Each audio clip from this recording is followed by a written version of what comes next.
ஒரு ஊர்ல ஒரு ஆள் இருந்தான். கற்பனையிலேயே காலத்தை கடத்திக்கிட்டு இருந்தான். ஒரு நாள் ஒரு மரத்தடியில உட்காந்துருந்தான். அவனுக்கு பசிக்கிற மாதிரி தெரிஞ்சது. உடனே கற்பனையிலேயே சாப்பிட ஆரம்பிச்சுட்டான். அதாவது எதிரில் இலை போட்டு சாப்பாடு போடப்பட்டிருக்கிறதாகவும் அதை இவன் சாப்பிட்றதாகவும் நினைச்சுக்கிட்டு கையை மட்டும் வாய்க்கும் தரைக்குமா அப்படியும் இப்படியும் கொண்டுகிட்டு போய் பாவனை பண்ணிக்கிட்டே இருக்கிறான். தூரத்துல இருந்து பாக்குறவங்களுக்கு இவன் ஏதோ பலமான விருந்து சாப்பிட்டுட்டு இருக்கிறான் அப்படின்னு தான் தோணும். அது மாதிரியே பண்ணிட்டு இருந்தான். அந்த வழியா ஒரு சன்னியாசி வந்துகிட்டு இருந்தார். இவனை பார்த்தார். என்ன இவன் இப்படி பண்ணிட்டு இருக்கிறானே அப்படின்னு நினைச்சாரு. கொஞ்ச நேரம் அவனையே உத்து பார்த்துக்கிட்டு இருந்தார். இவரை பார்த்ததும் அவன் இன்னமும் சுவாரஸ்யமா சாப்பிட ஆரம்பிச்சுட்டான். அப்பப்பா, என்ன இது, இந்த குழம்பு இவ்வளவு காரமா இருக்கு, என்னுடைய நாக்கே எரிஞ்சு போடும் போல இருக்க அப்படின்னு சொல்லிட்டு பக்கத்துல ஒரு குவளையை எடுத்து தண்ணி குடிக்கிறது மாதிரி பாவனை பண்றான். அப்பாடா, இப்போ கொஞ்சம் பரவாயில்ல அப்படின்னு சொல்லிட்டு குவளையை கீழே வைக்கிறது மாதிரி ஒரு பாவனை பண்றான். சன்னியாசி பார்த்தார். என்னப்பா, சாப்பாட்டுல காரம் அதிகமோ அப்படின்னார். ஆமா சுவாமி, ஞாபகம் மறதியில் கொஞ்சம் மிளகாய் அதிகமா சேர்த்துக்கிட்டேன் அப்படின்னா. சரி சாப்பிடு அப்படின்னு சொல்லிட்டார். அவன் சாப்பிட்டு முடிக்கிற வரைக்கும் பொறுமையா உட்காந்துருந்தார். அவன் அப்பாடா அப்படின்னு சொல்லிட்டு மறுபடியும் தண்ணியை எடுத்து குடிச்சான். எல்லாம் கற்பனையிலேயே. அதுக்கப்புறம் சன்னியாசி பேச ஆரம்பிச்சார். இதை பாருப்பா, உன்னுடைய கற்பனையை நான் மெச்சுறேன்.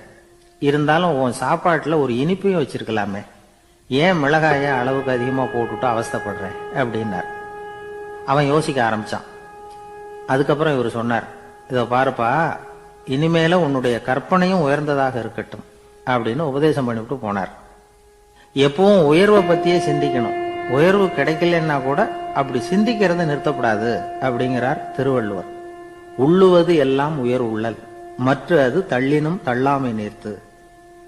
ஊக்கம் இல்லாம உலகத்துல வாழ்ந்து பிரயோஜனம் இல்லை. அதனால உயர்வாகவே சிந்திக்கணும்.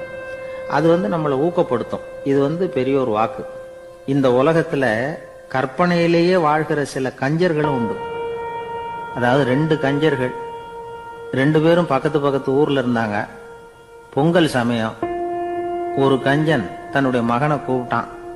இதோ பாருப்பா, பக்கத்து ஊர்ல என்னுடைய நண்பன் ஒருத்தன் இருக்கிறான். அவனுக்கு பொங்கல் பரிசு ஏதாவது கொடுக்கணும்.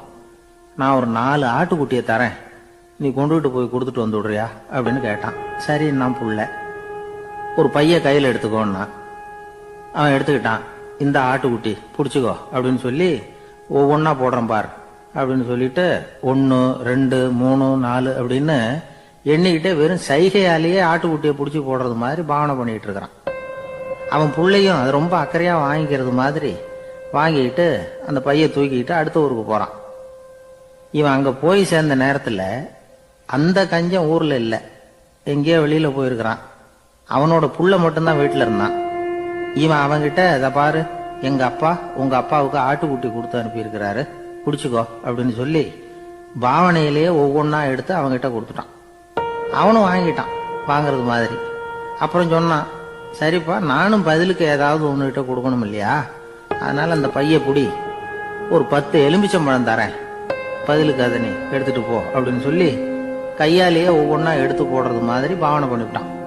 அவனும் ரொம்ப நன்றி அப்படின்னு சொல்லிவிட்டு அதை வாங்கிட்டு போயிட்டான். கொஞ்ச நேரம் கழிச்சு வெளியில போயிருந்த அப்பங்காரன் திரும்பி வந்தான். புள்ள சொன்னான், அப்பா, உன்னோட நண்பர் அவருடைய மகன் மூலமா உனக்கு 6 ஆட்டுக்குட்டி கொடுத்து அனுப்பியிருந்தார். நானும் பதிலுக்கு ஒரு 10 எலுமிச்சம்பழம் கொடுத்து அனுப்பியிருக்கிறேன் அப்படின்னா. எப்படிடா கொடுத்தேன்னு கேட்டார் அப்பா. இப்படிதான் கொடுத்தேன்னு சொல்லி சைகையிலேயே காட்டினான். இதை பார்த்ததும் அப்பங்காரனுக்கு பயங்கரமா கோவம் வந்துட்டுது. பலார்னு அரைஞ்சுட்டான் பையனு. ஏன்பா அரைஞ்ச? 10 எலுமிச்சம்பழம் கொடுத்துட்டேனே அப்படிங்கிறதுக்காகவா அப்படின்னு கேட்டான். அது கூட பரவாயில்ல, நீ காட்டுற சைகையை பார்த்தா ஆரஞ்சு பழம் சைஸுக்கு இருக்குதே, அவ்வளவு பெருசா ஏன் கொடுத்த? அதுதான் எனக்கு கோபம் அப்படின்னா.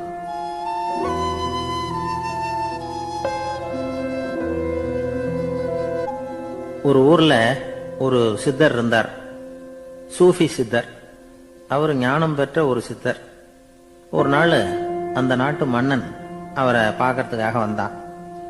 என்ன வேணும் உனக்குன்னு கேட்டார். நான் கடவுளை பார்க்கணும், அதுக்கு நீங்க தான் உதவி பண்ணணும் அப்படின்னா அவன். சித்தர் கொஞ்சம் யோசனை பண்ணார். சரி, போயிட்டு நாளைக்கு வாங்கினார். அதே மாதிரி மன்னன் போயிட்டு அடுத்த நாள் வந்தான். இங்க நீ என்னோட 1 வாரம் தங்கியிருக்க வேண்டியிருக்கும்னார். சரின்னா ஒரு பிச்சை பாத்திரத்தை தூக்கி கையில கொடுத்தார். அவனுக்கு ஒன்றும் புரியல. இருந்தாலும் வாங்கிட்டான். வாங்கிட்டு இதை என்ன செய்யணும் அப்படின்னு கேட்டான். இதை ஒன்றும் செய்ய வேணாம், இதை எடுத்துக்கிட்டு பக்கத்தில் உள்ள கிராமங்களுக்கு போ, வீடு வீடா பிச்சை எடுத்துக்கிட்டு வா. அப்படி வந்த பிறகுதான் உனக்கு சாப்பாடும் ஓய்வும் கிடைக்கும்.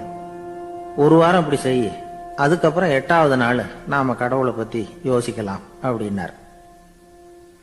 இப்படி ஒரு சொன்னதை கேட்டதும் அந்த அரசனுக்கு அதிர்ச்சி ஆயிட்டுது. ஒரு மாதிரி ஆயிட்டான். தன்னுடைய சொந்த நாட்டுல சொந்த குடிமக்கள் கிட்ட போய் பிச்சை எடுக்கிறதா அப்படின்னு யோசனை பண்ணி பார்த்தான். அதுக்கப்புறம் மெதுவா அவன் அந்த சித்தரை பார்த்தான். ஐயா, சொந்த நாட்டிலேயே பிச்சை எடுக்கிறதுன்னா எனக்கு ஒரு மாதிரியா இருக்கு, வெக்கமா இருக்கு. நான் வேணும்னா வெளி தேசத்துல எங்கேயாவது போய் பிச்சை எடுக்கவா அப்படின்னு கேட்டான். இதுக்கு அந்த சித்தர் ஒரு சம்மதிக்கல.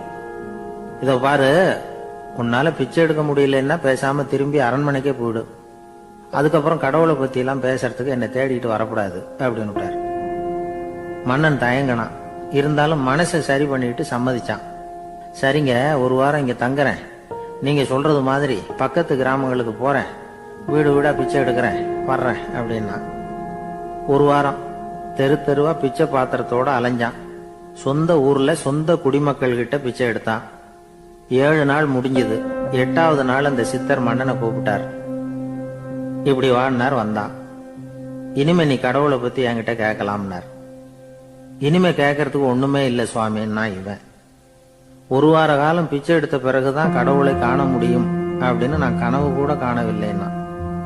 அப்படின்னா நீ பிச்சை எடுத்த காலத்துல அப்படி என்னதான் நடந்தது அப்படின்னு கேட்டார் அவரு. சுவாமி, ஒரு வார காலம் பிச்சை எடுத்ததுல என்னுடைய ஆணவம் அழிஞ்சுட்டுது. அது இப்ப இருக்கிற இடமே தெரியல. இப்ப அதை காணவே காணோம். பிச்சைக்காரனா இருந்தப்போ பெற்றதை மன்னனாக இருக்கும் போது பெற முடியாதுங்கிறத புரிஞ்சுக்கிட்டேன் அப்படின்னா மன்னன். அடக்கம் பிறந்தவுடன் தெய்வீக கதவுகள் திறந்து கொள்கின்றன அப்படிங்கிறார் ஓஷோ. நம்மால் ஒருத்தன் ஆணவம் அழியணுங்கிறதுக்காக ஒரு திருவோட்டை எடுத்துக்கிட்டு தெரு தெருவா பிச்சை எடுக்க ஆரம்பிச்சான். என்ன, தெய்வீக கதவுகள் திறந்துதா அப்படின்னு கேட்டார் ஒருத்தர். தெய்வீக கதவு திறக்கிறதுக்கு முன்னாடியே எங்க வீட்டு கதவு சாத்திக்கிட்டுதுன்னா. என்னடா சொல்றேன்னார். இனிமே வீட்டுக்குள்ளேயே வர வேணாம், இதையே தொழிலா வச்சுக்கோ அப்படின்னு எங்க வீட்டுல சொல்லிவிட்டாங்க சார் அப்படின்னா.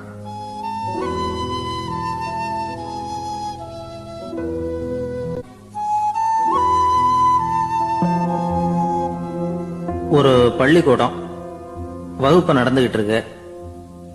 ஆசிரியர் பாடம் நடத்திக்கிட்டு இருக்கிறார். நடத்தி முடிச்ச உடனே கேட்டார், மாணவர்களே, இதுவரைக்கும் நான் நடத்தின பாடத்துல உங்களுக்கு ஏதாவது சந்தேகம் இருக்கா அப்படின்னு கேட்டார். அப்புறம் ஒவ்வொருத்தரா கேட்டார். ஒரு மாணவன் எழுந்திருச்சான். சார், எனக்கு சந்தேகம் எதுவுமே இல்லைன்னா. ஏன்னு கேட்டார். ஏன்னா எனக்கு நீங்க நடத்தின பாடம் தெளிவா புரிஞ்சுட்டுது, அதனால சந்தேகம் வரலன்னா. இன்னொரு மாணவன் எழுந்திருச்சான். சார், எனக்கும் சந்தேகம் எதுவும் இல்லைன்னா. ஏண்டான்னு கேட்டார். ஏன்னா எனக்கு நீங்க நடத்தின பாடம் எதுவுமே புரியல, அதனால சந்தேகம் வரல அப்படின்னா. இந்த இடத்துல நாம கொஞ்சம் சிந்திச்சு பார்க்கணும். இந்த உலகத்துல எல்லாம் புரிஞ்ச ஒருத்தனுக்கும் சந்தேகம் வராது, எதுவுமே புரியாத ஒருத்தனுக்கும் சந்தேகம் வராது. அறகுறையா புரிஞ்சுக்கிட்டவன் இருக்கான் பாருங்க, அவனுக்கு தான் அடிக்கடி சந்தேகம் வரும். ஆக மாணவர்களை இந்த 3 வகையா பிரிக்கலாம். அதே மாதிரிதான் மனிதர்களையும் 3 வகையா பிரிக்கிறாங்க ஆன்மீகவாதிகள். ஒரு ஆன்மீக பெரியவர் என்ன சொல்றார் தெரியுமா? இந்த உலகத்துல 3 வகையான மனிதர்கள் இருக்கிறாங்களாம். முதல் வகை எப்படி தெரியுமா? இவங்களுக்கு எதையும் தெரிஞ்சுக்கணுங்கிற அவசியமே கிடையாது. ஏன்னா அவங்களுக்கு எல்லாமும் தெரியும். இவங்க ஞானத்தின் முழு வடிவா இருக்கிற காரணத்தினால அவங்களுக்கு எந்த சந்தேகமும் இல்லை, எந்த கேள்விகளும் கிடையாது. இந்த நிலையில இருக்கிறவன் கிருஷ்ணன். எல்லாத்துக்கும் விட தெரிஞ்சுக்கிட்ட நிலையில அவன் விடையாக மாறிவிட்டான் அப்படின்னு சொல்லுவாங்க. 2வது நிலையில இருக்கிறவன் அர்ஜுனன். இவனுக்கு எப்ப பார்த்தாலும் கேள்விதான், சந்தேகம்தான். பதில் சொல்ல சொல்ல அவனுக்கு இருக்கிற சந்தேகமும் அதிகமாகிட்டே இருக்கும், குறையவே குறையாது. அர்ஜுனன் மாதிரி உள்ளவங்க எப்பவும் கேள்வி கேட்டுக்கிட்டே இருப்பாங்க. ஒரு கேள்விக்கு விட கிடைச்சுட்டுன்னு வைங்க, உடனே இன்னொரு கேள்வி அவங்க கிட்ட இருந்து வரும். கிருஷ்ணனுடைய நிலை எப்படின்னா அது கேள்விகளே அற்ற ஒரு நிலை. அர்ஜுனனுடைய நிலை எப்படின்னா அது கேள்விகளை தவிர வேறு எதுவும் அற்ற ஒரு நிலை. இவங்களை தவிர இன்னொரு ஆள் இருக்கிறான், அவனுக்கும் கேள்விகள் அற்ற ஒரு நிலை தான். அவன் யாருன்னா துரியோதனன். இவனுக்கு தெரிஞ்சுக்கணுங்கிற எண்ணமே சுத்தமா கிடையாது. ஆவலே இல்லைங்கிறதுனால அதை புரிஞ்சுக்கணுங்கிற அவசியமும் இல்லை.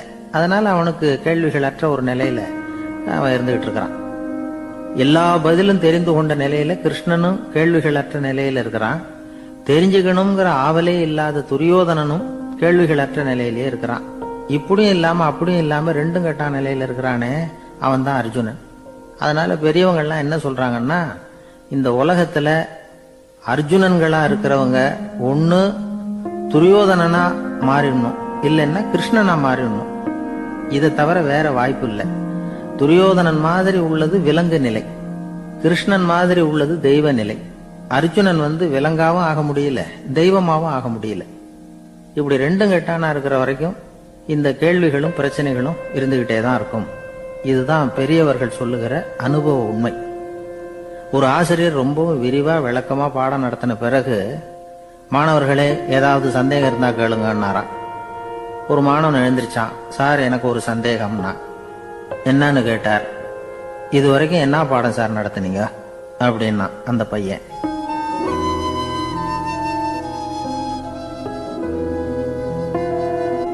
ஒரு ஊர்ல ஒரு மன்னர் இருந்தார்.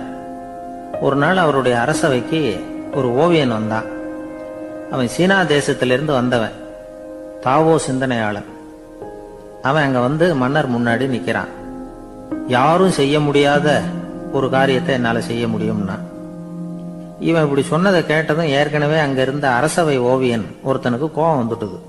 இதோ பாரு, இப்படி எல்லாம் பேசக்கூடாது, நான் வேணும்னா உன்னுடைய சவாலை ஏத்துக்கிறேன் அப்படின்னா. நாம 2 பேரும் ஓவியம் தீட்டுவோம், அதை பார்த்துட்டு நம்ம 2 பேர்ல யாரு சிறந்த ஓவியன் அப்படிங்கறத மன்னரே தீர்மானம் செய்யட்டும், என்ன சொல்ற அப்படின்னு கேட்டான் அவன். அவனும் சரின்னு ஒத்துக்கிட்டான். போட்டி ஆரம்பமாச்சு. அரசர் அவங்களுக்கு 2 சுவர்களை ஒதுக்கி கொடுத்தார். 6 மாச காலம் அவகாசம் கொடுத்தார். 2 ஓவியர்களும் அவங்கவங்க வேலையை ஆரம்பிச்சாங்க. இரவு பகலா வேலை செய்ய ஆரம்பிச்சுட்டாங்க. 6 மாசம் முடிஞ்சது. அரசர் பார்த்தார். முதல்ல தன்னுடைய அரசவை ஓவியர் தீட்டி இருந்த ஓவியத்தை பார்த்தார். ரொம்ப பிரமாதமா இருந்தது, பாராட்டினார். இதோ பாரு, உன்னுடைய ஓவியம் அற்புதமா இருக்கு, உயிரோட்டம் உள்ளதா இருக்குது, கலையின் உச்சமே இதுதான், இதை விட சிறந்த ஒரு ஓவியத்தை வேற யாராலையும் படைக்க முடியாது அப்படின்னார். அதுக்கப்புறம் அந்த சீன ஓவியன் கிட்ட போனார். எங்க உன்னுடைய ஓவியம்னு கேட்டார். திரைச்சீலைய விலக்கி விட்டு பாருங்கன்னா. மன்னர் அந்த திரைச்சீலைய விளக்குனார். உள்ள ஓவியம் இருக்க வேண்டிய இடம் கண்ணாடி மாதிரி தெரிஞ்சது. அவன் அந்த 6 மாச காலமா அந்த சுவரை தேய்ச்சி தேய்ச்சி கண்ணாடி மாதிரி ஆக்கி வச்சிருக்கிறான். அதுக்கு நேரா எதிர் சுவர்ல அரசவை ஓவியன் தீட்டின ஓவியம் இருக்கு. அது எதிரில் இருந்த இந்த கண்ணாடியில பட்டு பிரதிபலிக்குது. மன்னர் யோசனை பண்ண ஆரம்பிச்சார். அப்புறம் அந்த சீன ஓவியனை பார்த்து கேட்டார். இதோ பாரு, நீ என்னுடைய ஆளை தோற்கடிச்சுட்ட அப்படிங்கறதுல சந்தேகம் இல்லை, ஆனாலும் எங்களை ஏமாத்தி இருக்கிற, எந்த ஓவியமும் நீ வரையிலையே அப்படின்னார். அரசே, இதுதான் உண்மையான ஓவியம், உயிருள்ள ஓவியம். இது மனோபாவங்களை பிரதிபலிக்கும், மாறுகின்ற காலங்களை அப்படியே காட்டும் அப்படின்னா அந்த சீன ஓவியன். கையால வரைகிற ஓவியங்கள்ல சலனம் இல்லை, கண்ணாடி அப்படி கிடையாது, சக்தியின் ஓட்டம் அதுல எப்பவும் இருந்துகிட்டே இருக்கும். கண்ணாடி மட்டுமே ஜீவன் உள்ள ஓவியமா இருக்க முடியுங்கிறத அந்த சீன ஓவியன் தெரிஞ்சு வச்சிருந்தான். ஏன்னா அவன் ஒரு தாவோ சிந்தனையாளன். ஒவ்வொரு குழந்தையும் இந்த கண்ணாடியோட தான் பிறக்குது. ஆனா நாம என்ன செய்யறோம்னா, ஓவியங்களை கண்ணாடி மீது பதிப்பிச்சு விடுறோம். கண்ணாடி நம்மளை பிரதிபலிக்குது. நம்முடைய அழகோ அவலட்சணமோ கண்ணாடியை பாதிக்கிறது இல்லை. ஏன்னா அதுக்கு மனம் கிடையாது. கடந்து போன வினாடியை பத்தி அது சிந்திக்கிறது இல்லை. அடுத்த கணத்தை பத்தின எதிர்பார்ப்பும் அதுகிட்ட கிடையாது. அதுதான் பற்றற்ற நிலை. மனிதனுக்கு தேவைப்படுறது அதுதான். கண்ணாடி கிட்ட இருந்து நாம கற்றுக்கொள்ள வேண்டிய பாடம் இது. வாழ்க்கையில மனிதர்களை நேசிக்கலாம், உலகின் அழகையெல்லாம் பிரதிபலிக்கலாம், ஆனா எதையும் பற்றி கொண்டு விடக்கூடாது அப்படிங்கிறது பெரியவர்கள் அறிவுரை. துயரம்ங்கிறது பற்றுக்களின் சாயை. கண்ணாடி முன்னாடி நிக்கிறப்போவெல்லாம் நமக்கு இந்த ஞாபகம் வரணுமா. ஒரு குடும்ப தலைவர் ஒரு நாள் காலையில விடிஞ்சு எழுந்திரிச்சதும் சத்தம் போட்டார். யார் இந்த கருங்குரங்கு படத்தை என் ரூம்ல கொண்டாந்து மாட்டி வச்சது அப்படின்னு கத்தினார். சமையல் கட்டில இருந்து மனைவி பதில் சொன்னாங்க. தூக்க கலக்கத்துல உளராதீங்க, நல்லா பாருங்க, அது படம் கிடையாது, முகம் பார்க்கிற கண்ணாடி அப்படின்னாங்க.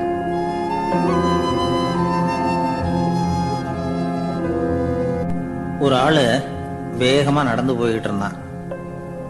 அவன் வேகமா நடக்கிறதுக்கு காரணம் வெயில் காலம், காலில் செருப்பு இல்லை, மணல் பாதை, அதுதான் வேகம். காலில் செருப்பும் இல்லாம கையில குடையும் இல்லாம அந்த ஆளு வெயில்ல நடந்து போய்கிட்டு இருக்கிறான். அந்த சமயத்துல இன்னொருத்தன் குதிரை மேல ஏறி அந்த வழியா வந்துகிட்டு இருக்கிறான். அவன் காலில் செருப்பும் இருந்தது, கையில குடையும் இருந்தது. நடந்து போய்கிட்டு இருந்தவன் அந்த குதிரை ஆசாமியை பார்த்து கேட்டான், ஐயா, நீங்களும் குதிரை மேல உட்காந்துக்கிட்டு போய்கிட்டு இருக்கிறீங்க, அப்படி இருக்கிறப்போ உங்களுக்கு அந்த செருப்பு என்னத்துக்கு? அதை எனக்கு கொடுத்து உதவலாமே அப்படின்னா. குதிரை மேல உட்காந்துருந்தவன் யோசனை பண்ணி பார்த்தான். இவன் சொல்றது நியாயம்தானே அப்படின்னு சொல்லி தன்னுடைய செருப்பை கழட்டி அந்த வழிபோக்கனுக்கு கொடுத்துட்டான். ரொம்ப நல்லதுங்க அப்படின்னு சொல்லி இவன் அதை வாங்கி காலில் மாட்டிக்கிட்டான். அதுக்கப்புறம் மறுபடியும் இவன் ஆரம்பிச்சான், ஐயா, நீங்க குதிரையில போறதுனால போக வேண்டிய இடத்துக்கு வேகமா போய் சேர்ந்துருவீங்க, அதனால உங்க கையில அந்த குடை என்னத்துக்கு? நான் நடந்து போயிட்டு இருக்கிறவன் ரொம்ப நேரம் நடக்க வேண்டியிருக்கும் இந்த வெயில்ல, அதனால அந்த கொடையையும் எனக்கு கொடுங்களேன் அப்படின்னா. குதிரை வீரன் யோசனை பண்ணி பார்த்தான், இதுவும் நியாயம்தானே அப்படின்னு அவனுக்கு தோணுச்சு. உடனே இறக்கப்பட்டு தன் காலில் இருந்த செருப்பை கொடுத்தது மாதிரியே தன் கையில் இருந்த கொடையையும் இவங்கிட்ட கொடுத்துட்டான். அதுக்கப்புறம் அவன் நிம்மதியா புறப்பட்டான். இப்ப மறுபடியும் கை தட்டி அவனை நிறுத்தினான். கீழே நின்றுட்டு இருந்தவன், என்னப்பா, ஏன் என்ன நிறுத்தின? இன்னும் ஏதாவது வேணுமா உனக்கு அப்படின்னா குதிரையில இருந்தவன். இவன் மெதுவா வாயை திறந்து, அந்த குதிரையையும் என்கிட்ட கொடுத்துருங்களேன்னா. அந்த குதிரை வீரன் இப்போ ஒரு கணம் யோசனை பண்ணி பார்த்தான். உடனே என்ன பண்ணான் தெரியுமா? தன்கிட்ட இருந்த குதிரை சவுக்கை எடுத்தான். குதிரை சவுக்கால அந்த ஆளை வாங்குவாங்கன்னு வீசி தள்ளிவிட்டான். இவ்வளவு சவுக்கடியும் வாங்கிட்டு இந்த ஆள் என்ன பண்ணான் தெரியுமா? சிரிக்கிறான். அடி வாங்கிட்டு யாராவது சிரிப்பாங்களா? குதிரை வீரனுக்கு ஒன்றும் புரியல. என்னப்பா அது, ஏன் இப்படி அடி வாங்கிட்டு இப்படி சிரிக்கிறியே அப்படின்னு கேட்டான். இப்ப அந்த வழிபோக்கன் சொல்றான், ஐயா, நான் இப்படி சிரிக்கிறதுக்கு காரணம் இருக்கு. இப்படி குதிரை கேட்டு உங்ககிட்ட அடி வாங்கலைன்னு வச்சுக்கோங்க, என் உயிர் உள்ள வரைக்கும் மனசுல ஒரு தவிப்பு இருந்துகிட்டே இருக்கும். செருப்பையும் கொடையையும் கேட்ட உடனே கொடுத்தவன் குதிரையையும் கேட்டிருந்தா கொடுத்துருப்பானோ அப்படிங்கிற பேராசையில ஏங்கிக்கிட்டே இருந்திருப்பேன். இப்போ உங்ககிட்ட அடி வாங்கின பிறகு என்னுடைய அந்த சந்தேகம் தீர்ந்து போச்சு. என்னுடைய ஆசைக்கு எல்லை எது அப்படிங்கறத எனக்கு புரிஞ்சுட்டுது அப்படின்னு சொல்லிவிட்டு அவன் நடக்க ஆரம்பிச்சுட்டானான். ஆசைக்கும் எல்லை உண்டு அப்படிங்கிறத விளக்கறதுக்காக வாரியார் சுவாமிகள் சொல்ற கதை இது. இந்த காலத்திலயும் ஒருத்தன் அது மாதிரி கொடை செருப்போட குதிரையில போய்கிட்டு இருந்தான். எதிரில் நடந்து வந்தவன், ஐயா, உங்க கொடையை எனக்கு கொடுங்களேன்னு கேட்டான். உடனே அவன் குதிரையிலிருந்து கீழே குதிச்சு அவனை சாட்டையால் அடிக்க ஆரம்பிச்சுட்டான். இன்னொருத்தர் அந்த வழியா வந்தவர் இதை பார்த்தார். ஏன்பா, அவன் கேட்டான், உன்னால முடியலன்னா இல்லைன்னு சொல்லிட வேண்டியது தானே, அதுக்காக ஏன் இப்படி அவனை போட்டு அடிக்கிறேன்னு கேட்டார். உங்களுக்கு விவரம் புரியாது சார், காலம் ரொம்ப கெட்டு போச்சு. கேட்டதை கொடுத்தேன்னு வச்சுக்கோங்க, இந்த குதிரையே என்னோடது, அவன் திருடிக்கிட்டு போறான் அப்படின்னு என் பேர்ல புகார் கொடுக்க ஆரம்பிச்சிருவான் சார் அப்படின்னா. அது எப்படி அவ்வளவு உறுதியா சொல்றேன்னு கேட்டார் அவரு. ஏற்கனவே அது மாதிரி ஒருத்தன் பேர்ல புகார் கொடுத்துட்டு தான் இந்த குதிரையை நான் தள்ளிட்டு வந்துகிட்டு இருக்கிறேன் அப்படின்னா. ஒரு காட்டுல ஒரு நரி இருந்தது. ஒரு நாள் காலை நேரம் அது தன்னுடைய இருப்பிடத்துல இருந்து வெளியில வந்தது. கொஞ்சம் தூரம் நடந்து வந்தது. அப்பதான் அது தன்னோட நிழலை கவனிச்சு பார்த்தது. பார்த்தா அது ரொம்ப நீளமா பெருசா இருக்குது. காலை நேரத்துல நிழல் அப்படித்தானே இருக்கும். ஆனா அந்த நரிக்கு அந்த விஷயம் தெரியல. தன்னுடைய நீண்ட பெரிய நிழலை பார்த்து ஆச்சரியப்பட்டது. ஆஹா, நாம இவ்வளவு பெருசாவா இருக்கிறோம் அப்படின்னா என்னுடைய காலை சாப்பாட்டுக்கு ஒரு யானை இல்லைன்னா ஒரு ஒட்டகம் கிடைச்சாதான் சரியா இருக்கும் போல இருக்கு அப்படின்னு முடிவு பண்ணிட்டு உடனே ஒரு யானை அல்லது ஒட்டகத்தை தேடி அலைஞ்சது. எங்க கிடைக்கும்னு கிடைக்கவே இல்லை. மத்தியானம் 12 மணி ஆயிட்டுது. பசியோட அலையுது. இப்ப தன்னோட நிழலை பார்த்தது. அது மத்தியான நிழல் எப்படி இருக்கும், அது ரொம்பவும் குறுகி போய் தெரிஞ்சது. உடனே அந்த நரி என்ன நினைச்சுக்கிட்டு தான் தெரியுமா? காலை ஆகாரம் சாப்பிடாததுனால நம்ம உடம்பு இப்படி அழைச்சி போட்டுதே அப்படின்னு நினைச்சுக்கிட்டு தான். கொஞ்ச நேரம் கழிச்சு மறுபடியும் தன்னுடைய நிழலை பார்க்குது. அது இன்னமும் குறுகி போய் காலடியிலேயே வந்துட்டுது. அதுக்கு பயமா போயிடுது. ஐயோ, இன்னும் கொஞ்ச நேரத்துல நாம இறந்துருவோம் போல இருக்க. இப்ப என்ன செய்யறது? இந்த சமயத்துல ஒரு எறும்பு கிடைச்சா கூட போதும், அதை நம்ம காலை ஆகாரமா நினைச்சு சாப்பிட்டுள்ளாமே அப்படின்னு நினைச்சுதான். நம்முடைய நிழல் கூட நம்மள மாதிரியே தான் அடிக்கடி மாறிக்கிட்டே தான் இருக்குது. அது எப்பவும் ஒரே மாதிரி இருக்கிறது இல்ல. மனிதனுக்கு ஏற்படுகிற தன்முனைப்பு இருக்கு பாருங்க, ஈகோ, அது கூட ஒரு நிழல் மாதிரி தானா. அப்படி நினைக்க ஆரம்பிச்சுட்டா அதனால ஏதும் பிரச்சனை வராதான். தன்முனைப்பை நிழல் போலவே ஏற்றுக்கொள்ளுங்கள் அப்படிங்கிறது பெரியவங்க கருத்து. ஒரு காரியத்தை வெற்றிகரமா நல்ல விதமா செஞ்சு முடிக்கிறோம்னு வச்சுக்கோங்க, அந்த சமயத்துல ஒரு வித நுட்பமான தற்பெருமை நமக்குள்ள உண்டாகுது. இது இயற்கையானது, அதனால இது மேல பற்று வைக்கக்கூடாது. அப்படி வைக்க ஆரம்பிச்சுட்டா அந்த தற்பெருமை ஒரு நிரந்தர விருந்தாளியா நம்ம கிட்ட தங்கிக்கும். நம்ம நிழல் எப்படின்னு பாருங்க, நாம நடக்கும் பொழுது நம்ம பின்னாடியே வரும். தன்முனைப்பையும் அப்படியே நினைச்சுக்குங்க. நிழல் யாருக்கும் எந்த பிரச்சனையையும் உண்டாக்குறது இல்லை. ஆனா அந்த நிழலை கண்டே நாம பயப்பட ஆரம்பிச்சுட்டா நாம எதுலயும் வெற்றி காண முடியாது. நிழலோட சண்டை போடக்கூடாது. அது மாதிரி தன்முனைப்போடவும் நாம சண்டை போட வேண்டியதில்லை. இல்லாத ஒன்றோடு சண்டை போடுறது எப்படின்னா, அது இருட்டோட சண்டை போடுறது மாதிரி. நாம நிழல் கிடையாது, நம்ம கிட்ட இருக்கிற தன்முனைப்பு ஒரு நிழல். நம்ம நிழலையும் நமக்கு சமமா பாக்குறோம் பாருங்க, அங்கதான் சிக்கலே ஆரம்பம். இப்போ நாம நடந்து போய்கிட்டு இருக்கிறோம், நம்ம நிழல் தரையில விழுது. யாரோ ஒருத்தர் நம்ம நிழல் மேல காலை வச்சு நடந்து போறார். உடனே அவர்கிட்ட சண்டைக்கா போறோம், ஏண்டா என் நிழலை மிதிச்ச அப்படின்னு. நமக்கு தெரியும் அது நிழல் தாங்கிறது. அவர் உங்க மேல நடக்கல, உங்களுடைய நிழல் மேலதான் நடக்கிறார். அது மாதிரி உங்க தன்முனைப்பின் மேல யாராவது நடந்தா உங்களை அவமானப்படுத்துறதா நினைக்கிறீங்க. காரணம், நாமளும் நம்ம தன்முனைப்பும் ஒண்ணுங்கிற நினைப்பு தான் காரணம். மற்றபடி வேற ஒண்ணும் கிடையாது. நம்ம நிழல் மேல நடக்கிறவர் நம்மளை காயப்படுத்துறது இல்லை. தன்முனைப்பை வேண்டாத ஒன்னாவும் பார்க்க வேண்டியதில்லை. அது இயற்கை. நிழலை உங்க முன்னாடி வைக்க வேணாம், அது உங்க பின்னாடியே இருக்கட்டும். நிழலின் நிழலாகி விடாதீர்கள், நீங்கள் நீங்களாகவே இருங்கள். இதுதான் சான்றோர் சிந்தனை. ஒரு பேருந்துல ஒரே நெரிசல். ஒருத்தர் பக்கத்துல நின்றுகிட்டு இருந்தவர்கிட்ட ரொம்ப பணிவா விசாரிச்சார், ஏன் சார் நீங்க ஏதாவது பெரிய உத்தியோகத்துல இருக்கிறீங்களா அப்படின்னார். அப்படிலாம் ஒண்ணும் இல்லைங்கன்னார் அவரு.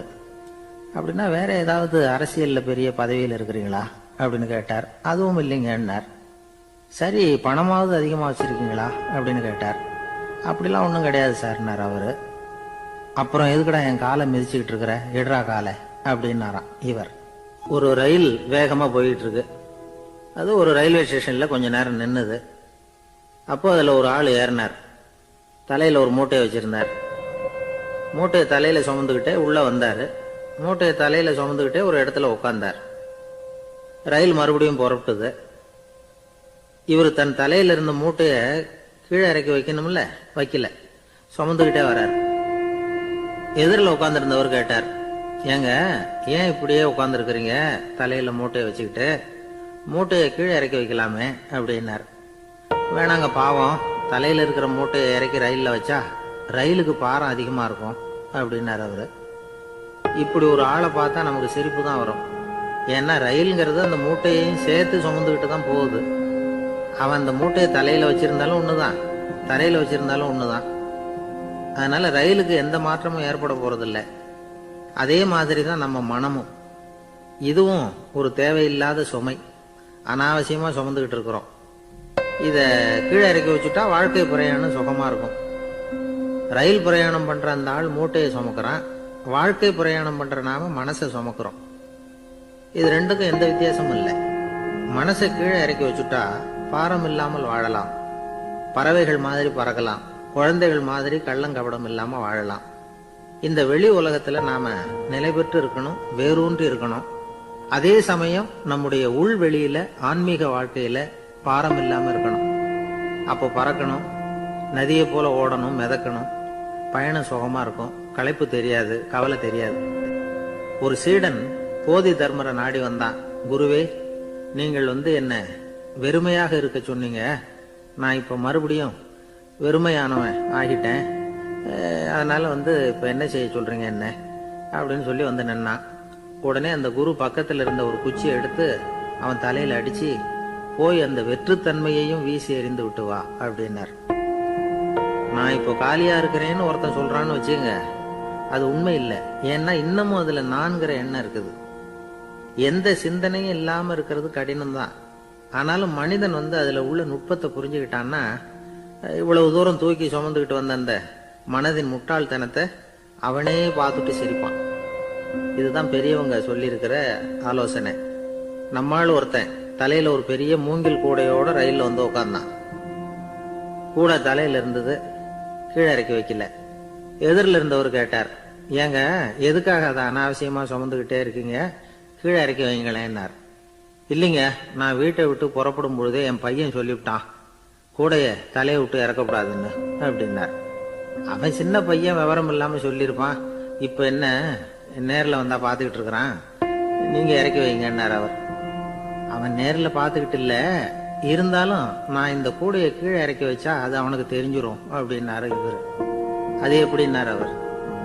அவன் தனக்கு டிக்கெட் வாங்க வேணாம்னு சொல்லி இப்ப இந்த கூடைக்குள்ளதான் உட்கார்ந்துருக்கிறான் அப்படின்னார் இவர். ஒரு ஊர்ல ஒரு மன்னர் இருந்தார்.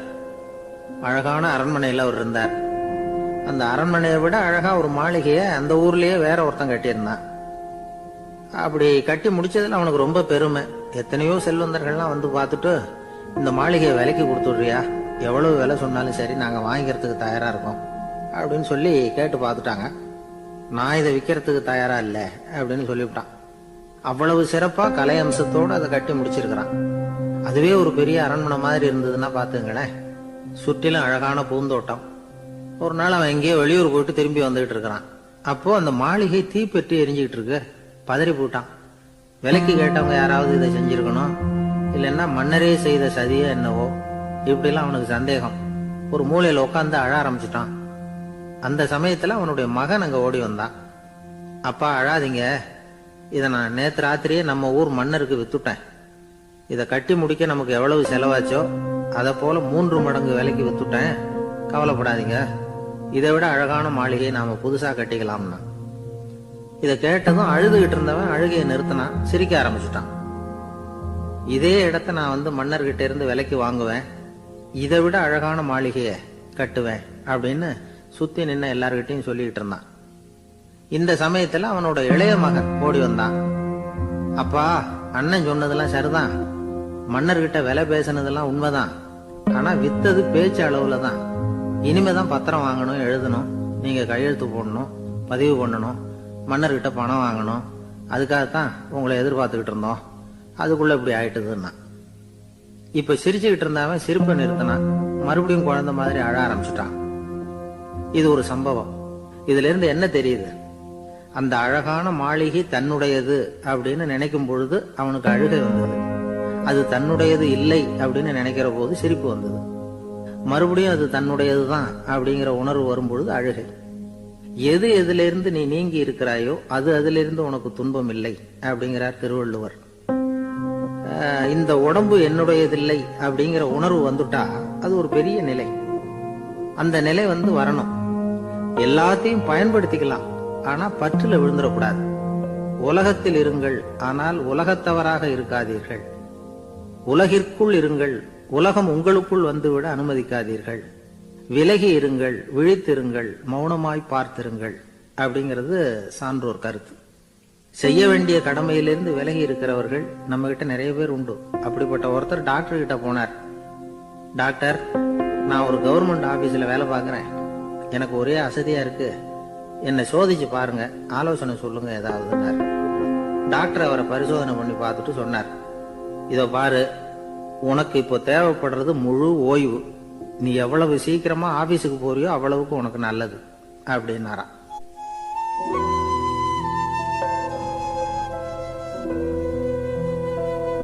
எனக்கு தெரிஞ்ச ஒருத்தர் இருக்கார். அவரு ஒரு பெரிய காவல்துறை அதிகாரி, ரொம்ப கண்டிப்பானவர். அவரை கண்டாவே எல்லாரும் பயப்படுவாங்க. அப்படிப்பட்டவர் வீட்டுக்கு போனா அப்படியே அடியோட மாறிடுவார்.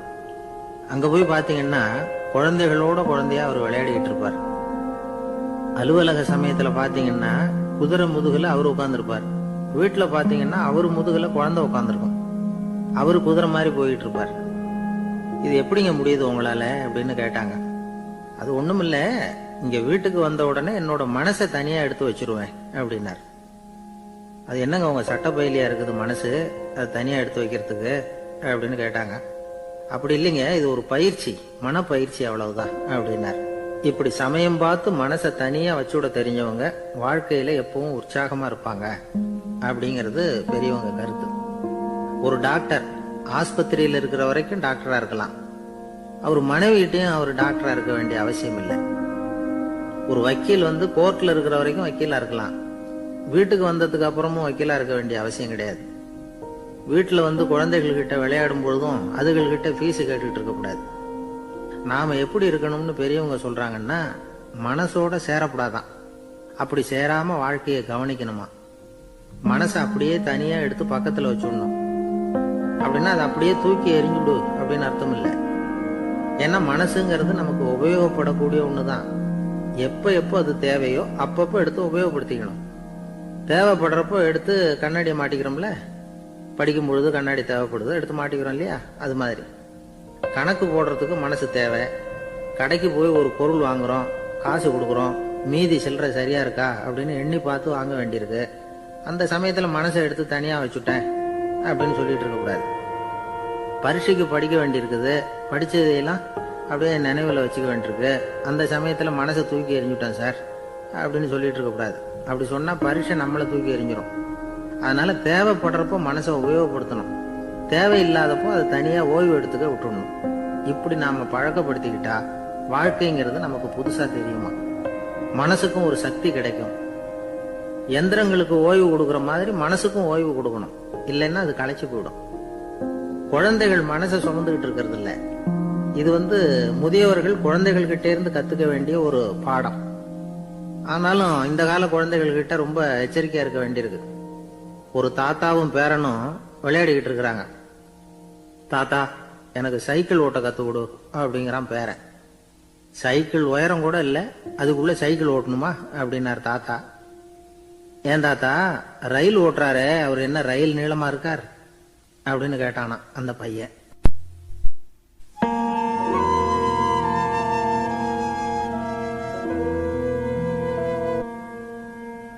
ஒரு நல்ல நகைச்சுவை எப்படி இருக்கணும், இதுக்கு ஒவ்வொருத்தர் ஒவ்வொரு மாதிரியான விளக்கத்தை கொடுத்திருக்கிறாங்க. ஆனா கலைவாணர் NS கிருஷ்ணன் கொடுக்கிற விளக்கம் என்ன தெரியுமா? நகைச்சுவைங்கிறது அடுத்தவங்களுக்கு துன்பம் கொடுக்காம இருக்கணும், அடுத்தவங்க மனசை புண்படுத்தக்கூடாது, அதுதான் சிறந்த நகைச்சுவை அப்படிங்கிறார். அதுக்கு அவர் உதாரணமும் கொடுக்கிறார். ஒரு ஏரி ஓரமா 2 பசங்க நடந்து போயிட்டு இருக்கிறாங்க. அதுல ஒருத்தன் பணக்கார வீட்டு பையன், இன்னொருத்தன் ஏழை. இவங்க 2 பேரும் போயிட்டு இருக்கிறாங்க. வழியில ஒரு இடத்துல ஒரு ஜோடி செருப்பு இவங்க கண்ணுல படுது. ஒரு விவசாயி அந்த செருப்பை அங்க விட்டுட்டு பக்கத்துல இருந்த ஏரியில கை காலை கழுவிட்டு இருக்கிறார். உடனே அந்த பணக்கார பையனுக்கு ஒரு ஐடியா. அவன் சொன்னானா, டேய், இப்போ ஒரு வேடிக்கை செய்யலாம், அந்த செருப்பு 2ஐயும் தூக்கி எட்டத்துல வீசி எரிஞ்சிருவோம். அந்த ஆள் பார்த்துட்டு செருப்பை தேடி அல்லாடுவான், அங்கேயும் இங்கேயும் ஓடுவான், திரு திருன்னு முழிப்பான். அதை பார்த்து நாம ரசிக்கலாம், நல்ல தமாஷா இருக்கும் அப்படின்னு இருக்கான். இப்படி சொல்லிவிட்டு அந்த செருப்புகளை தூக்கத்துக்கு போனானா. கொஞ்சம் பொறு அப்படின்னானா அந்த ஏழை பையன். ஏன்னு கேட்டிருக்கான் அவன். இப்போ அந்த ஏழை பையன் சொன்னானா, நீ சொல்றது ஒன்றும் வேடிக்கை கிடையாது, உன்னோட செருப்பு தொலைஞ்சா உன் அப்பா உடனே உனக்கு வேற செருப்பு வாங்கி கொடுத்துருவார்.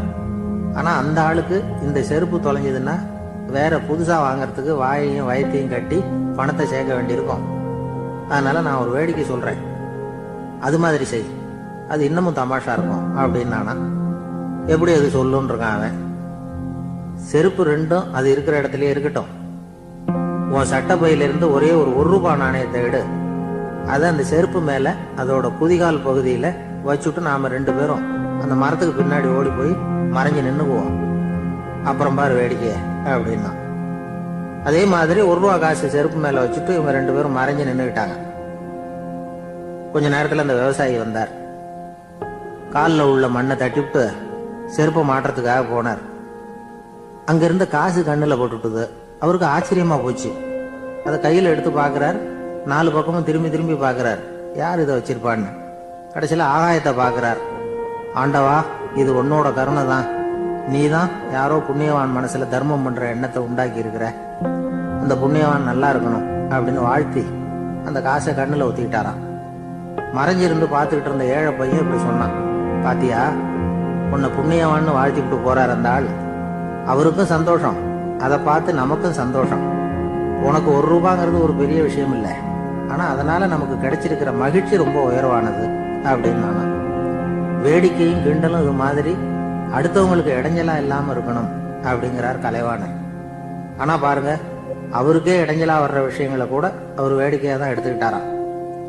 ஒரு தடவை ஒருத்தர் கலைவாணர்கிட்ட வந்து, ஐயா என் குழந்தை செத்து போச்சு அப்படின்னு சொல்லி அழுதாராம். உடனே இவர் அவருக்கு 100 ரூபா பணத்தை கொடுத்து, இந்தாங்க அடக்கம் செய்யுங்க அப்படின்னு சொல்லி அனுப்பி வச்சாராம். 1 வருஷம் கழிச்சு மறுபடியும் அதே ஆள் வந்திருக்கார். இவர் மறந்துருப்பாருங்கிற நினைப்புல, அண்ணே என் குழந்தை இறந்து போச்சுண்ணே அப்படின்னாராம். இவர் மறுபடியும் 100 ரூபாய் கொடுத்து ஆறுதல் சொல்லி அனுப்பி வச்சாராம். 7-8 மாசம் கழிச்சு மறுபடியும் அதே ஆள் வந்திருக்கார். அவர் வாயை திறக்கிறதுக்கு முன்னாடியே இவர் 100 ரூபாய் அவர் கையில வச்சு, போன 2 தடவை தான் குழந்தை செத்து போச்சு, இந்த தடவையாவது அதை சாகாம காப்பாத்தி விடு அப்படின்னு சொல்லி அனுப்பி வச்சாராம். அதுக்கப்புறம் அந்த ஆள் வர்றதே இல்லையா. ஒரு ஊர்ல ஒரு ஆள் இருந்தான், தையல் கடை வச்சிருந்தான். அவன்கிட்ட ஒருத்தன் ஒரு சட்டை துணி எடுத்து கொடுத்து தைக்க சொல்லியிருந்தான். வர்ற சனிக்கிழமை வா, வந்து வாங்கிட்டு போ அப்படின்னு அவன் சொல்லியிருந்தான். அதே மாதிரி அவன் வந்தான். அவன் தச்சு வச்சிருந்த சட்டையை கொடுத்தான். இவன் வாங்கி அங்கேயே போட்டு பார்த்தான். கை நீளம் ஒண்ணுக்கு ஒண்ணு வித்தியாசமா இருந்தது. வலது கை இடது பக்கத்தை விட நீளம் குறைச்சலா இருந்தது. இவன் முணுமுணுக்க ஆரம்பிச்சிட்டான், என்ன இது இப்படி தச்சு விட்டிய அப்படின்னு. இதுக்கு அவன் சொன்னான், ஐயா இதுக்காகவா சங்கடப்படுறீங்க, வலது கையை மட்டும் கொஞ்சம் உள்ள இழுத்தாப்புல வச்சுக்கிட்டீங்கன்னா சரியா போடும். மற்றபடி அந்த சட்டையில உள்ள கலை அம்சத்தை கவனிங்க, எவ்வளவு அற்புதமா தைச்சிருக்கேன் பாருங்க. ஒரு சின்ன குறைய பொருட்படுத்தாதீங்க. நான் சொன்னது மாதிரி கையை கொஞ்சம் உள்ள இழுத்து வச்சுக்கிட்டு நீங்க பாட்டுக்கு நடந்து போங்க, ஜோரா இருக்கும் அப்படின்னா. அவனும் யோசனை பண்ணி பார்த்தான். சரியான யோசனையா தான் தோணுச்சு. கொஞ்சம் முயற்சி பண்ணி வலது கையை உள்ள இழுத்து சட்டை சரியா இருக்கிறது மாதிரி பண்ணிட்டான். இப்போ மறுபடியும் ஒரு பிரச்சனை. வலது கையை உள்ள இழுத்த மாதிரி வச்சுக்கிட்டதும் முதுகு பக்கம் கொஞ்சம் துணி தளர்ந்து தொங்குறது மாதிரி ஆயிட்டுது. என்ன இது முதுகு பக்கம் துணி குவிஞ்சுட்டுதே, அப்படியே தொங்குறது மாதிரி இருக்க அப்படின்னு அவன் மறுபடியும் ஆரம்பிச்சான். ஐயா இதுக்காகவா கவலைப்படுறீங்க, உடம்பு அதுக்கு தகுந்த மாதிரி கொஞ்சம் வளைச்சுக்கிட்டா போச்சு. இதுக்காக அந்த அழகான தையலை பிரிச்சு அதுல உள்ள கலை அம்சத்தை கெடுக்கிறதுக்கு என் மனசு இடம் கொடுக்கல. எவ்வளவுக்கு தளர்த்தியா இருக்கோ அவ்வளவுக்கு கொஞ்சம் உடம்ப வளைச்சி அப்படியே வச்சுங்க, சரியா போடும் அப்படின்னா. இதுவும் நல்ல யோசனையா போடுது அப்படின்னு நினைச்சான் அவன். சரின்னு சொல்லிவிட்டு புறப்பட்டான். தெருவில் இறங்கினான். கையை கொஞ்சம் உள்ள இழுத்தான், உடம்ப கொஞ்சம் வளைச்சி வச்சுக்கிட்டான், சட்டைக்கு தகுந்த மாதிரி பண்ணிட்டான். அப்படியே மெதுவா நடந்து போனான். இப்போ எதிரில் இன்னொருத்தன் வந்தான். இவனை பார்த்தான். இவன் போட்டிருக்கிற சட்டையை பார்த்தான். ஆஹா அற்புதமா இருக்கு. நான் சும்மா சொல்லக்கூடாது, ரொம்ப நல்லா இருக்குது இது. நிச்சயமா இது இந்த ஊர் மேல தெருவில் ஒருத்தன் இருக்கிறானே அவன் தச்சதா தான் இருக்கணும் அப்படின்னு நானா. இதை கேட்டதும் உனக்கு ஆச்சரியம் ரொம்ப. எப்படி அவ்வளவு கரெக்டா கண்டுபிடிச்சிங்க அப்படின்னு கேட்டிருக்கான். இதுக்கு அந்த வழிபோக்கம் சொன்னானா. அவன் ரொம்ப கெட்டிக்காரன். உங்களை மாதிரி உடம்பும் கையும் வளைஞ்சு போன ஒரு ஆளுக்கு அவனை தவிர வேற யாராலையும் இவ்வளவு பொருத்தமான சட்டையை தைக்க முடியாது அப்படின்னு பாருங்க. அவனுக்காக இவன் அனுசரிக்க போய் இவனோட நிலைமை எப்படி ஆயிட்டு பாருங்க. இதே மாதிரிதான் சில சடங்குகளும் சம்பிரதாயங்களும் நம்மளை கோமாளி ஆக்கி விட்டுரும். எதுவா இருந்தாலும் அதுல அறிவுபூர்வமான அணுகுமுறை அவசியம். ஒரு நர்ஸ் அவசரமா ஓடி வந்து டாக்டர் கிட்ட சொல்லிச்சான், டாக்டர் ஒரு தப்பு நடந்து போச்சு. 10ஆம் நம்பர் பெட்ல இருக்கிற பேஷண்ட்டுக்கு காலில் ஆபரேஷன் பண்றதுக்கு பதிலா கையில் ஆபரேஷன் பண்ணிவிட்டீங்க. கையை ஆபரேஷன் பண்ண வேண்டிய ஆள் 7ஆம் நம்பர் பெட்ல இருக்கார் அப்படின்னு தான். இதுக்கு அவர் பதட்டப்படாம சொன்னாராம், பரவாயில்ல இவரை தூக்கி 7ஆம் நம்பர் பெட்ல போட்டுரும் அப்படின்னாராம்.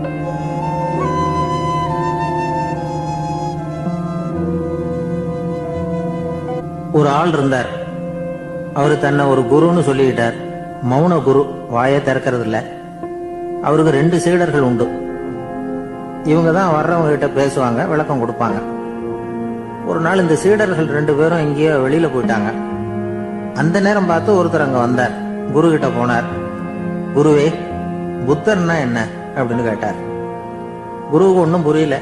அவர் உண்மையான குருவா இருந்தாவில புரியும். திருன்னு முழிக்க ஆரம்பிச்சார். இந்த நேரம் பார்த்து இந்த சீடர்களும் எங்கேயோ போயிட்டாங்களே, என்ன பண்றது, உதவிக்கு யாராவது கிடைக்க மாட்டாங்களா அப்படின்னு அப்படியே சுற்றுமுற்றும் பார்த்தார். வந்தவர் இதை கவனிச்சார். ஏதோ புரிஞ்சுக்கிட்டவர் மாதிரி அடுத்த கேள்வியை கேட்டார். தர்மம்னா என்ன சுவாமி அப்படின்னார். குருவுக்கு ரொம்ப சங்கடமா போச்சு. நம்ம நிலைமை இப்படி ஆயிட்டுதே, இக்கட்டில் விட்டுட்டு போயிட்டாங்களே, எங்கேயோ இப்படி மாட்டிக்கிட்டோமே அப்படின்னு சொல்லி விட்டத்தை பார்த்தாராம். அப்புறம் குனிஞ்சு தரைய பார்த்தார். அப்படியே உட்காந்துட்டார். வந்தவர் உடனே அடுத்த கேள்விக்கு போயிட்டாராம். தியானம்னா என்ன சுவாமின்னாராம். பாவம் என்ன பண்ணுவார் அந்த குரு, பேசாம கண்ணை கெட்டியா மூடிக்கிட்டார். இது ஏதடா வம்பா போச்சுன்னு. இவர் இப்படி பண்ணா கூட வந்தவர் சளைக்கல. இன்னொரு கேள்வியும் கேட்டார். ஆசீர்வாதம்னா என்னன்னாராம். இவர் பார்த்தார். இப்படியே போனா இவர் கேள்வி கேட்கறத நிறுத்த மாட்டார்னு நினைச்சுக்கிட்டு எனக்கு ஒண்ணுமே தெரியாதுங்கிற பாவனையில 2 கையையும் விரிச்சு காட்டினாராம். வந்தவர் முகத்துல மகிழ்ச்சி, மன நிறைவு, ஏதோ எல்லாம் புரிஞ்சுக்கிட்ட ஒரு மாதிரி அங்கிருந்து புறப்பட்டு போனார். வழியில அந்த குருவோட சீடர்கள் 2 பேரையும் சந்திச்சார்.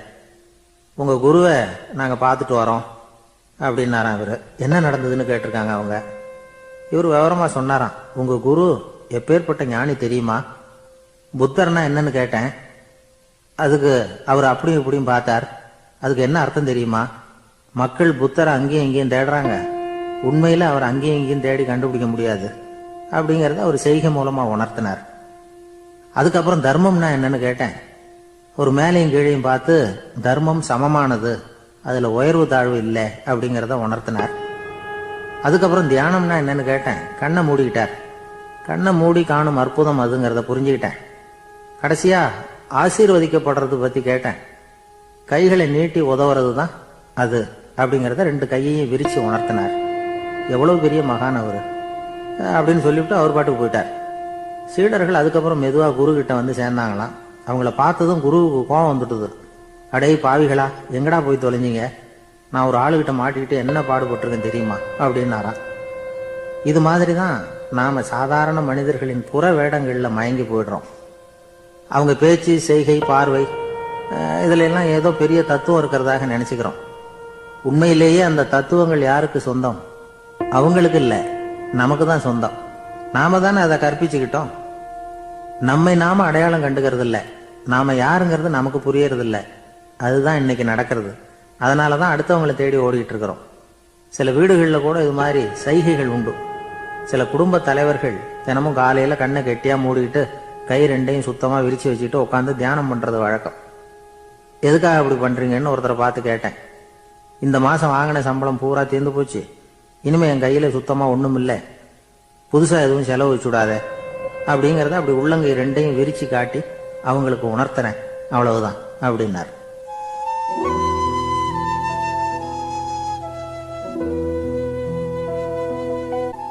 ஒரு பெரிய நினைவு மண்டபம்.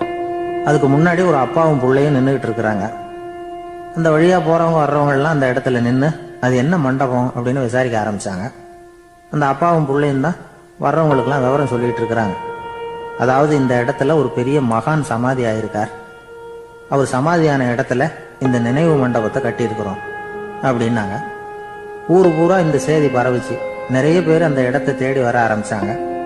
இங்க வந்து கொஞ்ச நேரம் உட்காந்துட்டு போனா மனசுக்கு ஒரு நிம்மதி கிடைக்குது அப்படின்னாங்க. அங்க இருந்த உண்டியல்ல நிறைய காசு போட்டுட்டு போறாங்க.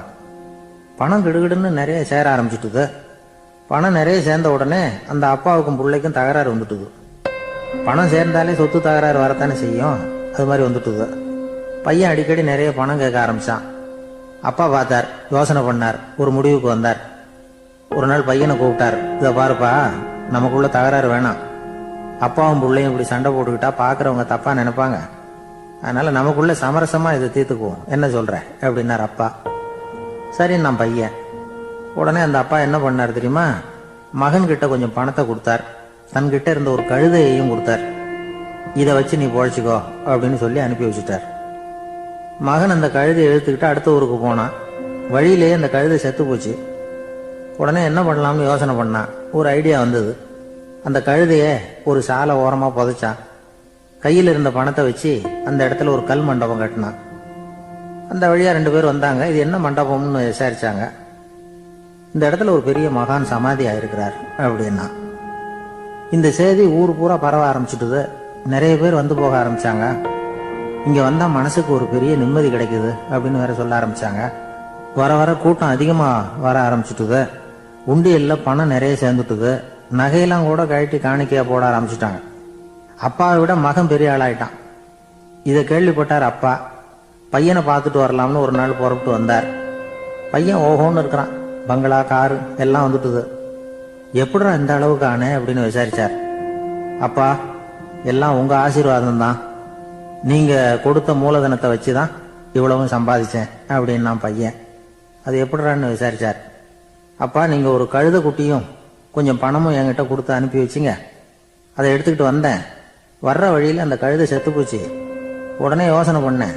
அந்த கழுதையை இந்த இடத்துல புதைச்சேன். கையில் இருந்த பணத்தை வச்சு மண்டபம் கட்டினேன். மகான் ஒருத்தர் சமாதி ஆயிருக்கார் அப்படின்னு வதந்தியை கிளப்பி விட்டேன். ஜனங்கள்லாம் ஏமாந்து போய் காசை கொண்டாந்து போட ஆரம்பிச்சிட்டாங்க. நான் பொழைச்சிக்கிட்டு இருக்கிறேன் அப்படின்னா. இப்பதான்டா நீ என் புள்ள அப்படின்னு சொல்லி சந்தோஷப்பட்டாரான் அந்த அப்பா. ஏன் அப்படி சொல்றீங்கன்னு கேட்டிருக்கான் பையன். கழுத குட்டியை புதைச்சி மண்டபம் கட்டி இருக்கிற நீ, ஏற்கனவே நம்ம ஊர்ல நாம கட்டி இருக்கிறோமே மண்டபம், அது இந்த கழுதையோட அம்மாவை புதைச்ச இடம். மகான் சமாதி ஆயிருக்காருன்னு நானும் சும்மா கப்சா தான் விட்டுக்கிட்டு இருக்கேன் அப்படின்னாரான் அப்பா. முட்டாள் ஜனங்களை நினைச்சு அந்த 2 பேரும் சத்தம் போட்டு சிரிச்சாங்களாம். மனுஷன் ஏமாத்துறது ரொம்ப சுலபம். என் கூட படிச்ச ஒருத்தன் திடீர்னு ஒரு நாள் எல்லாருக்கும் அருள் வாக்கு சொல்ல ஆரம்பிச்சுட்டான். அவன் ஒரு ஆபீஸ்லயும் வேலை பார்க்கறான். ஆபீஸ்ல உள்ளவங்க எல்லாம் அவங்ககிட்ட வந்து அருள் வாக்கு கேட்கறது வழக்கம். ஒரு நாள் நான் அவன் முன்னாடி போய் உட்காந்து பேசிக்கிட்டு இருந்தேன். அப்போ அதே ஆபீஸ்ல வேலை பார்க்குற ஒருத்தர் அவங்ககிட்ட வந்து, சுவாமி, என் மேஜையில வச்சிருந்த பேனா திடீர்னு காணாம போட்டுது, அது திரும்ப கிடைக்குமா எனக்கு அப்படின்னு கேட்டார். இவன் கண்ணை உருட்டி பார்த்துட்டு, அது உனக்கு கிடைக்காது, புதுசா வேற ஒன்று வாங்கிக்கப்போ அப்படின்னா. சரின்னு அவர் போயிட்டார். அவர் போனதுக்கு அப்புறம் நான் மெதுவா இவனை பார்த்து, அது எப்படிடா அது உனக்கு கிடைக்காதுன்னு அவ்வளவு உறுதியா அவர்கிட்ட சொன்னேன் அப்படின்னு கேட்டேன். இவன் மெதுவா என் காதுகிட்ட வந்து, அந்த பேனாவை கிளப்புனதே நான் தான் அப்படிங்கிறான். ஒரு ஊர்ல ஒரு ஆள் இருந்தான். அவனுக்கு வெளிநாட்டுக்கு போகணும்னு ஆசை. ஆனா அவனுக்கு எந்த மொழியும் தெரியாது. இருந்தாலும் சமாளிச்சுக்கலாம்னு முடிவு பண்ணிட்டு கிளம்பிட்டான். ஏதோ ஒரு தேசத்துக்கு போய் சேர்ந்தான்.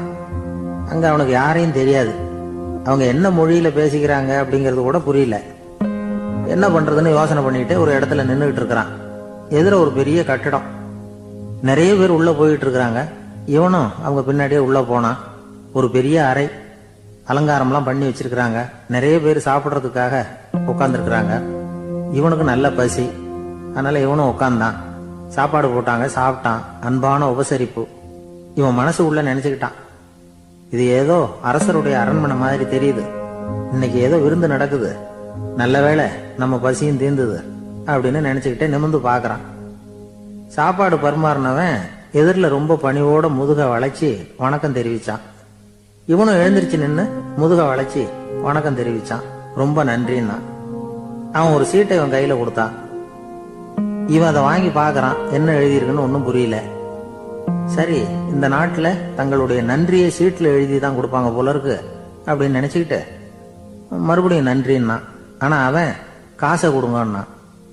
ஏன்னா அது ஒரு ஹோட்டல், இவன் சாப்பிட்டதுக்கான பில் அது. இவன் அதை புரிஞ்சிக்கவே இல்லை. நன்றின்னு அந்த சீட்ல எழுதி கொடுக்குறாங்க போல இருக்கு அப்படின்னு நினைச்சுக்கிட்டு அதை வாங்கி சட்டை பையில பத்திரமா வச்சுக்கிட்டு, பரவாயில்லைங்க, ரொம்ப மகிழ்ச்சின்னா. ஒரு வெளிநாட்டுக்காரனுக்கு இவ்வளவு தூரம் மரியாதை பண்றீங்களே, எங்க ஊருக்கு போனதும் உங்களை பத்தி நிறைய சொல்லுவேன் அப்படின்னா. இவன் என்ன சொல்றான்னு அவனுக்கு புரியல. இவனை பிடிச்சி அழைச்சிட்டு போய் முதலாளி முன்னாடி நிறுத்தினான். நாம சொன்னதுல இவனுக்கு ரொம்ப பெருமையா இருக்கணும் போல இருக்கு, அதுதான் பெரிய இடத்துக்கு அழைச்சிட்டு வந்திருக்கிறான் அப்படின்னு இவன் நினைச்சுக்கிறான். அவரும் பில்லுக்கான பணத்தை கொடுங்கிறாரு. பரவாயில்லைங்க, ரொம்ப மகிழ்ச்சி, நன்றிங்கிறான் இவன். அவரு பார்த்தார், இவனை நீதிமன்றத்துக்கு அனுப்பி வச்சுட்டார். இவன் என்ன நினைச்சுக்கிட்டான், நம்மளை இந்த ஊர் ராஜா முன்னாடியே அழைச்சிக்கிட்டு வந்து நிறுத்தி இருக்கிறாங்க போல இருக்கு, என்ன ஒரு பெருந்தன்மை அப்படின்னு நினைச்சுக்கிறான். நீதிபதி சொன்னார், சாப்பிட்டதுக்கான பணத்தை கொடுத்துரு, இல்லைன்னா அதுக்கான தண்டனையை அனுபவிக்க வேண்டி இருக்கும்னார். ராஜாவே நமக்கு நன்றி சொல்றாரு போல இருக்கு அப்படின்னு நினைச்சுக்கிறான் இவன். என் மகிழ்ச்சிக்கு எல்லையே இல்லைங்க அப்படின்னா. அவரு பார்த்தார், இவனுக்கு தண்டனை கொடுக்க வேண்டியதுதான் அப்படின்னு முடிவு பண்ணார். உடனே தீர்ப்பு எழுதினார்.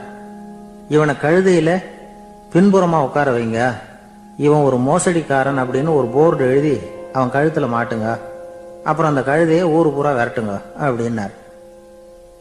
இவனுக்கு தான் மொழி புரியலையே, ஏதோ நடக்குது அப்படிங்கிறது மட்டும் புரியுது. எல்லாரும் சேர்ந்து இவனை ஒரு கழுதை மேல உட்கார வச்சாங்க. ஓஹோ, நம்மளை பாராட்டி ஒரு ஊர்வலம் நடத்துறாங்க போல இருக்கு அப்படின்னு நினைச்சுக்கிறான் இவன். எல்லாரும் சத்தம் போட்டுக்கிட்டே கையை தட்டிக்கிட்டு கழுதை பின்னாடி ஓடி வர்றாங்க. இவனுக்கு ரொம்ப உற்சாகமா இருக்குது. எல்லாருக்கும் கை கூப்பி வணக்கம் சொல்லிக்கிட்டே போறான். கூட்டத்துல திடீர்னு ஒரு தெரிஞ்ச முகம் தெரியுது. அவனுடைய தேசத்தை சேர்ந்த ஒரு ஆள் அவன். அவனை பார்த்ததும் இவனுக்கு ரொம்ப உற்சாகம். நம்ம ஊருக்கு போனதும் இங்க நமக்கு கிடைச்ச மரியாதையெல்லாம் உண்மைதான்னு சொல்றதுக்கு ஒரு சாட்சியும் கிடைச்சுட்டுது அப்படின்னு நினைச்சுக்கிறான். அவனை பார்த்து கத்தனான், நல்லா பாத்துக்க, இந்த ஊர் மக்கள் எனக்கு எப்படிப்பட்ட வரவேற்பு கொடுக்குறாங்கிறத நல்லா கவனிச்சுக்கோ அப்படிங்கிறான். அவனுக்கு அவமானமா போட்டுது. தலையை குனிஞ்சுக்கிட்டே நழுவி போயிட்டான். இவன் பார்த்தான், அவன் தலை தெரியல. ஆகா, அவனுக்கு நம்ம மேல பொறாம போல இருக்கு, அதனாலதான் காணாம போயிட்டான் அப்படின்னு நினைச்சுக்கிறான். இப்படி ஒரு வேடிக்கை கதையை பெரியவங்க சொல்றது உண்டு. கதை வேடிக்கையா இருந்தாலும் இதுல உள்ள கருத்து என்ன தெரியுமா? அந்த கழுதை மேல உட்கார்ந்து இருக்கிறானே, அது மாதிரிதான் நாமளும் அகங்காரம்ங்கிற கழுதை மேல உட்காந்துக்கிட்டு இருக்கோமா. நாமளும் கிட்டத்தட்ட அதே மாதிரி பிரம்மையில தான் இருக்கிறோமா. என்ன நடக்குதுங்கிறதே புரியறது இல்லை. அகங்காரத்துல பேசுறவனுக்கும் சித்த சுவாதீனம் இல்லாம பேசுறவனுக்கும் அதிக வித்தியாசம் இருக்கிறது இல்லை. அது மாதிரி ஒருத்தன் தன்னுடைய வீட்டை சுத்தி சேற்ற வாரி அரைச்சிக்கிட்டு இருந்தானா. அந்த வழியா வந்த ஒரு பெரியவர் அதை பார்த்திருக்கார். என்னப்பா பண்ணிட்டு இருக்கிற அப்படின்னு கேட்டாராம். கழுதைகளை விரட்டிக்கிட்டு இருக்கிறேன் அப்படின்னானா. இங்க கழுதைகளே காணுமே அப்படின்னாராம் அவரு. அதுதான் ஏற்கனவே விரட்டி விட்டனே அப்படின்னானா இவன்.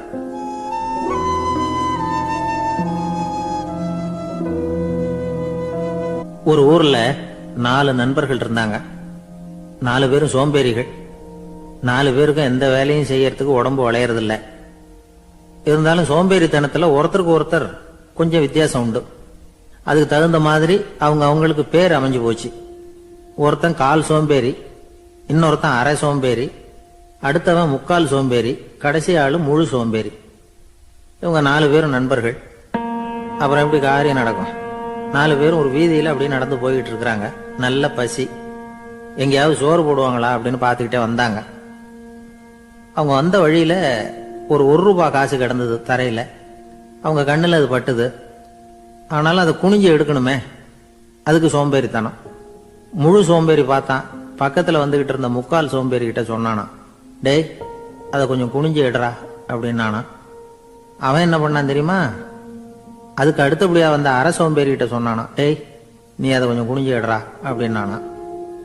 அவன் இவனை விட மோசம். அடுத்தவங்க கிட்ட சொல்லியிருக்கிறான். அவனும் குனியறதுக்கு தயாரா இல்ல. ஆக கூடி கடைசியில யாருமே காசை எடுக்கல. என்னத்துக்கு அனாவசியமா உடம்ப வளைச்சுக்கணும் அப்படின்னு எல்லாரும் பேசாம வந்துட்டாங்க. அவங்க பாட்டுக்கு நடந்து வந்துகிட்டே இருக்கிறாங்க. எதிரில் ஒருத்தன் வாழைப்பழத்தை வண்டியில வச்சு தள்ளிட்டே வந்தான். ரூபாய்க்கு 4 பழம்னு கூவி வித்துக்கிட்டே வர்றான். இப்ப அந்த முழு சோம்பேறி சொன்னானா, டேய் வழியில கிடந்தத ரூபா, அதையாவது எடுத்துக்கிட்டு வந்திருந்தா இப்ப இந்த பழத்தை வாங்கி ஆளுக்கு ஒண்ணு சாப்பிடலாமே அப்படின்னானா. ஆமா சாப்பிட்டுருக்கலாமே அப்படின்னாங்களாம் மற்றவங்களும். ஆனாலும் திரும்பி போய் அதை எடுக்கணும்னு யாருக்கும் தோணல. பேசாம சோர்ந்து போய் நடந்து வந்தாங்களாம். இருட்டி போச்சு. வழியில ஒரு கோவில். சரி இங்கேயே படுத்து தூங்குவோம் அப்படின்னா ஒருத்தன். அதுதான் சரின்னாங்க மற்றவங்களும். அப்படியே மண்டபத்துல படுத்துட்டாங்க. கோவில் அர்ச்சகர் வேலையெல்லாம் முடிச்சுட்டு வெளியில வந்திருக்காரு. இவங்கள பார்த்தாராம். ஏன் இப்படி சோர்ந்து போய் கிடக்குறீங்க அப்படின்னு விசாரிச்சிருக்காரு. 2 நாளாச்சுங்க நாங்க சாப்பிட்டு அப்படின்னாங்களாம். அவரு உடனே ஐயோ பாவம் அப்படின்னு சொல்லி பானை, விறகு, அரிசி, தண்ணி எல்லாம் கொடுத்து நீங்களே சமையல் பண்ணி சாப்பிட்டுக்கோங்க அப்படின்னு சொல்லிவிட்டு போயிட்டார். இந்த 4 பேருக்கும் சமையல் பண்ணி சாப்பிடணும்னு ஆசையா தான் இருந்தது. ஆனா அடுப்பு பத்த வைக்கணுமே, அதுக்கு தீப்பெட்டி வேணுமே. தீப்பெட்டி இல்ல. இப்ப முழு சோம்பேறி ஆரம்பிச்சான். அடுத்தவனை பார்த்து, டேய் கடைக்கு போய் ஒரு தீப்பெட்டி வாங்கிட்டு வாயேன் அப்படின்னு. அவன் வழக்கம் போல அடுத்தவங்க கிட்ட சொல்லியிருக்கான். அவன் அதுக்கு அடுத்தவங்க கிட்ட சொல்லியிருக்கிறான். கடைசியா கால் சோம்பேறி கிட்ட வந்து சேர்ந்தது. அவனும் அது நம்மால முடியாது அப்படின்னு பேசாம இருந்துட்டான். இப்ப தீப்பெட்டி வேணுமே, அதுக்கு என்ன பண்றது? அவங்களுக்குள்ள பேசி ஒரு முடிவுக்கு வந்தாங்களாம். அதாவது யாரு முதல்ல வாயை திறந்து பேசுறாங்களோ அவங்க தான் தீப்பெட்டி வாங்கறதுக்கு போகணும் அப்படின்னு. அவ்வளவுதான். உடனே 4 பேரும் வாயை கெட்டியா மூடிக்கிட்டு படுத்துக்கிட்டாங்க. அவங்க சமையல் பண்ணி சாப்பிட்டாங்களா என்ன அப்படிங்கிறது அர்ச்சகருக்கு தெரியல. சரி பார்த்துட்டு வரலாமேன்னு வந்தார். வந்து பாக்குறாரு, இவங்க 4 பேரும் அசையாம படுத்து கிடக்குறாங்க. அர்ச்சகர் பயந்துட்டார். ஒருவேளை பசி தாங்காம செத்து போட்டாங்களோ அப்படிங்கிற பயம். அல்லது நாம கொடுத்த உணவுப் பொருள்ல ஏதாவது விஷம் கலந்துருக்குமோ அப்படின்னு பயந்தார். அப்படின்னா நம்ம மேல பழி வந்துருமே அப்படின்னு நினைச்சு நடுங்க ஆரம்பிச்சுட்டார். அப்புறம் அவரும் ஒரு முடிவுக்கு வந்தாராம். கோவிலுக்கு பக்கத்திலேயே ஒரு பெரிய குழி இருந்தது. அதுல ஒவ்வொருத்தரையா இழுத்துக்கிட்டு போய் போட்டார். கொஞ்சம் மண்ணை தள்ளினார், காலால மிதிச்சார். அவர் மிதிச்ச மிதி ஒருத்தன் அடி வயத்துல போட்டுவிட்டது. அவன் உடனே வலி தாங்காம ஐயோ அம்மான்னு அலறினான். உடனே நடந்தது என்ன தெரியுமா? மற்ற 3 பேரும் துள்ளி எழுந்திருச்சாங்களாம். அவனை பார்த்து நீ தாண்டா தீப்பெட்டி வாங்க போகணும், நீ தாண்டா வாங்க போகணும், நீ தான் சத்தம் போட்ட அப்படின்னு சொல்லி ஆரம்பிச்சுட்டாங்களாம். அர்ச்சகர் பார்த்தார், இது பேய் மாதிரி தெரியுதுன்னு நினைச்சுக்கிட்டு ஒரே ஓட்டமா ஓடி போட்டாராம். கிராமப்புறங்கள்ல இப்படி ஒரு கதையை சொல்றது உண்டு. சோம்பல்ங்கிறது நம்ம முன்னேற்றத்துக்கு பெரிய தடை அப்படிங்கிறத நாம புரிஞ்சுக்கணும். அதுதான் இந்த கதை சொல்ற நீதி. ஒரு பள்ளிக்கூடத்துல ஒரு புதுமையான போட்டி நடந்துதான். அதாவது சோம்பேறித்தனத்துக்கு பரிசு. அதுல 2வது பரிசு யாருக்குன்னு அறிவிச்சாங்க. ஒரு பையன் எழுந்திருச்சு மெதுவா நடந்து போய் பரிசை வாங்கிட்டான். அடுத்தது முதல் பரிசு யாருக்கு அப்படின்னு அறிவிச்சாங்களாம். அவன் கடைசி வரிசையில இருந்து கத்தனானா, ஐயா அதையும் அந்த பையன் மூலமாவே கொடுத்து அனுப்பி வச்சிருங்க, இங்க வந்தது நான் வாங்கிக்கிறேன் அப்படின்னு நானா.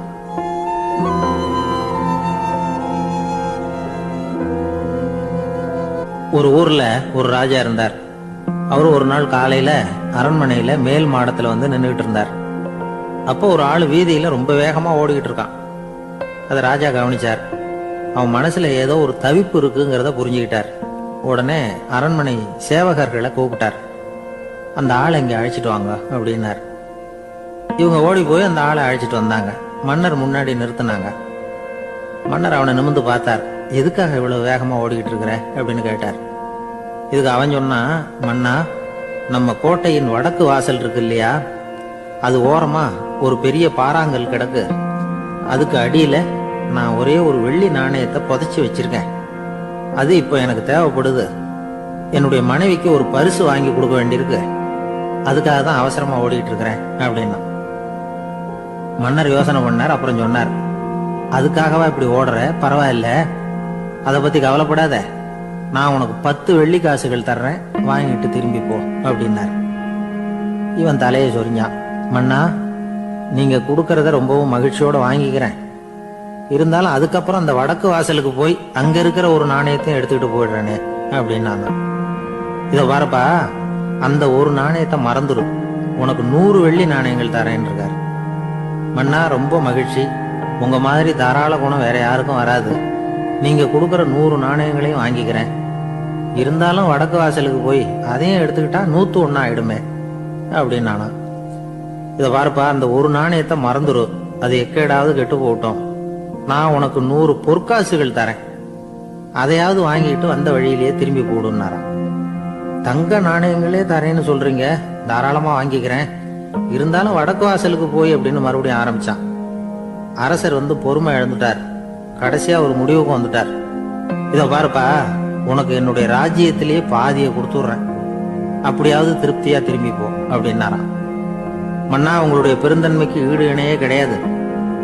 தேசத்திலேயே பாதி பிரிச்சு கொடுக்குறேன்னு சொல்றீங்க, அதனால உங்ககிட்ட ஒரு சின்ன வேண்டுகோள் அப்படின்னானா.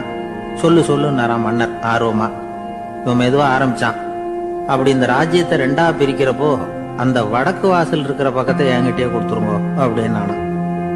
மன்னர் அசந்து போயிட்டார்.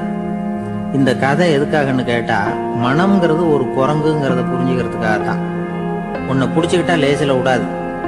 அப்படிப்பட்ட மனச அறிவு தான் வழி நடத்தணும். அதுலதான் வாழ்க்கையின் வெற்றி அடங்கி இருக்குது. ஒரு சின்ன பையன் தெருவில் அழுதுகிட்டு இருந்தான். ஏன்பா அழுவுறேன்னு ஒரு பெரியவர் கேட்டார். 1 ரூபா காசை எங்க தொலைச்சுட்டேன் அப்படின்னா. சரி, அதுக்காக அழாத, அதுக்கு பதிலா 10 ரூபா தரேன், இந்தா வச்சுக்கோன்னு கொடுத்தாரு. இந்த 10 ரூபாய வாங்கி சட்டப்பையில போட்டுக்கிட்டு அதை விட அதிகமா சத்தம் போட்டு அழ ஆரம்பிச்சுட்டான். மறுபடியும் ஏன்டா அழறேன்னு கேட்டார் பெரியவர். அந்த 1 ரூபாயும் கிடைச்சிட்டுதுன்னா இப்ப என்கிட்ட 11 ரூபா இருக்குமே, இப்போ 10 ரூபா தானே இருக்கு அப்படின்னு சொல்லிவிட்டு அழறான். என்னுடைய நண்பர் ஒருத்தர், அவருக்கு ஜாதகத்துல நம்பிக்கை உண்டு. அவரே ஜோசியம்லாம் பார்ப்பார். என்ன சார் இந்த காலத்துல இதையெல்லாம் நம்பிக்கிட்டு இருக்கீங்களே அப்படின்னு கேட்டா, உங்களுக்கு ஒன்றும் தெரியாது சார். இந்த உலகத்துல ஒவ்வொருத்தரும் அவங்கவங்க செய்யற நல்லது கெட்டதுக்கு தகுந்த பலனை அனுபவிச்சே தீரணும் பார். அது மட்டும் இல்ல, ஒருத்தர் செத்துட்டா கூட அவன் செஞ்ச பாவ புண்ணியங்கள் கூடவே போய்கிட்டு இருக்கும் பார். அது எப்படி கூட போவோம் அப்படின்னு குதர்க்கமா கேட்டா அதுக்கு அவர் ஒரு கதை சொன்னார். அது ரொம்ப சுவாரஸ்யமா இருந்தது. அது என்ன கதைன்னா, ஒரு ஊர்ல ஒருத்தர் இருந்தாராம். அவர் ஜோசியம் பார்க்கறதுல ரொம்ப கெட்டிக்காரரான். ஒருத்தருடைய தலைமுடியை மட்டும் அவர்கிட்ட காட்டினா போதும், அதை மட்டும் பார்த்துட்டு அவருடைய ஜாதகத்தையே அலசி விடுவாராம். அப்பேற்பட்ட திறமை. அந்த ஆள் ஒரு சமயம் கன்னியாகுமரி கடற்கரைக்கு போயிருந்திருக்கார். அங்க கரை ஓரமா ஒரு மண்டை ஓடு கிடந்திருக்கு. அதை எடுத்து பார்த்திருக்கார். அந்த மண்டை ஓட்டை வச்சுக்கிட்டே அதோட ஜாதகத்தை அலசியிருக்கார். இந்த மண்டை ஓட்டுக்கு உரிய ஆசாமி வாழ்க்கையில ரொம்ப கஷ்டப்பட்டிருக்கணும், நிறைய கஷ்டத்தை அனுபவிச்சிருக்கணும். அது தாங்க முடியாம தான் கடல்ல விழுந்து தற்கொலை பண்ணிட்டு இருக்கான் அப்படிங்கறத அவரு கணிச்சுட்டார். இருந்தாலும் இந்த மண்டை ஓடு இன்னமும் அனுபவிக்க வேண்டியது பாக்கி இருக்கு அப்படிங்கறத அவர் உணர்ந்தாராம். அது சரி, ஒருத்தன் உயிரோடு இருக்கிற வரைக்கும் நல்லது கெட்டதை அனுபவிக்க முடியும், செத்ததுக்கு அப்புறமும் பாக்கி இருக்குன்னா அதை எப்படி அனுபவிக்கிறது? இந்த மண்டை ஓட்டுக்கு இன்னும் கொஞ்சம் பாக்கி இருக்குங்கிறது அவருக்கு புரிஞ்சதே தவிர அதோட அர்த்தம் என்னங்கிறது சரியா விளங்கல. சரி, இதை இன்னும் கொஞ்சம் விவரமா ஆராய்ச்சி பண்ணுவோம் அப்படின்னு நினைச்சுக்கிட்டு அதை தன்னுடைய வீட்டுக்கு எடுத்துட்டு போயிட்டார். அந்த மண்டை ஓட்டை ஒரு பெட்டியில வச்சு பூட்டினார். தன்னுடைய தனி அறையில அதை பத்திரமா வச்சுக்கிட்டார். தினமும் ராத்திரி ஆனதும் தன்னுடைய மனைவியை பார்த்து, நீ போய் பூஜை அறையில தனியா படுத்துக்க அப்படின்னு சொல்லிவிட்டு தினம் ராத்திரி 12 மணிக்கு பெட்டியை திறந்து அவர் பார்ப்பார்.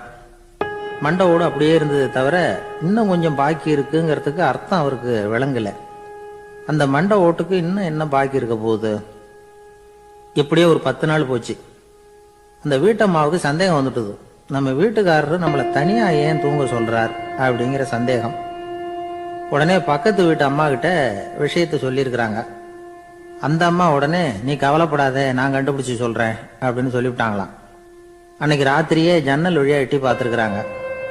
இந்த ஆள் மண்டை ஓட்டை கையில வச்சுக்கிட்டு அது திருப்பி திருப்பி பார்த்துக்கிட்டு இருக்கிறான். அதை பார்த்துட்டாங்க. மறுநாள் காலையில அவரோட மனைவியை பார்த்தாங்க. ஏம்மா, உன் வீட்டுக்காரருக்கு நீ முதல் மனைவியா 2வது மனைவியா அப்படின்னு கேட்டாங்களாம். எனக்கு தெரிஞ்ச வரைக்கும் நான் ஒருத்தி தான் அவருடைய மனைவி அப்படின்னாங்களாம் அவங்க. அப்படி இல்லை, நீ அவருக்கு 2வது மனைவி. முதல் மனைவியின் மண்டை ஓட்டை தான் அவர் தினமும் ராத்திரியில் எடுத்து பார்த்துக்கிட்டு இருக்கிறார் அப்படின்னாங்க அடுத்து விட்டம்மா. அப்படியா விஷயம் அப்படின்னு சொல்லிவிட்டு கணவன் வீட்டில் இல்லாத நேரமா பார்த்து அந்த மண்டை ஓட்டை எடுத்து கொண்டாந்து ஒரு உரல்ல போட்டு உலக்கையால குத்தி நொறுக்க ஆரம்பிச்சுட்டாங்க. வெளியில போயிருந்த அந்த ஆள் அப்பதான் உள்ள நுழைஞ்சார். மண்டை ஓடு உலக்கை கிட்ட குத்து வாங்கிக்கிட்டு இருக்கு. அது அனுபவிக்க வேண்டியது இன்னும் கொஞ்சம் பாக்கி இருக்குங்கிறதுக்கு அர்த்தம் எனக்கு இப்பதான் புரிஞ்சுது அப்படின்னாராம் அவர். இந்த கதையிலிருந்து நாம இன்னொரு நீதியையும் புரிஞ்சுக்கணும். அதாவது நம்ம வீட்டை பத்தி நமக்கு புரியாததெல்லாம் அடுத்த வீட்டுக்காரங்களுக்கு நல்லா புரியும்.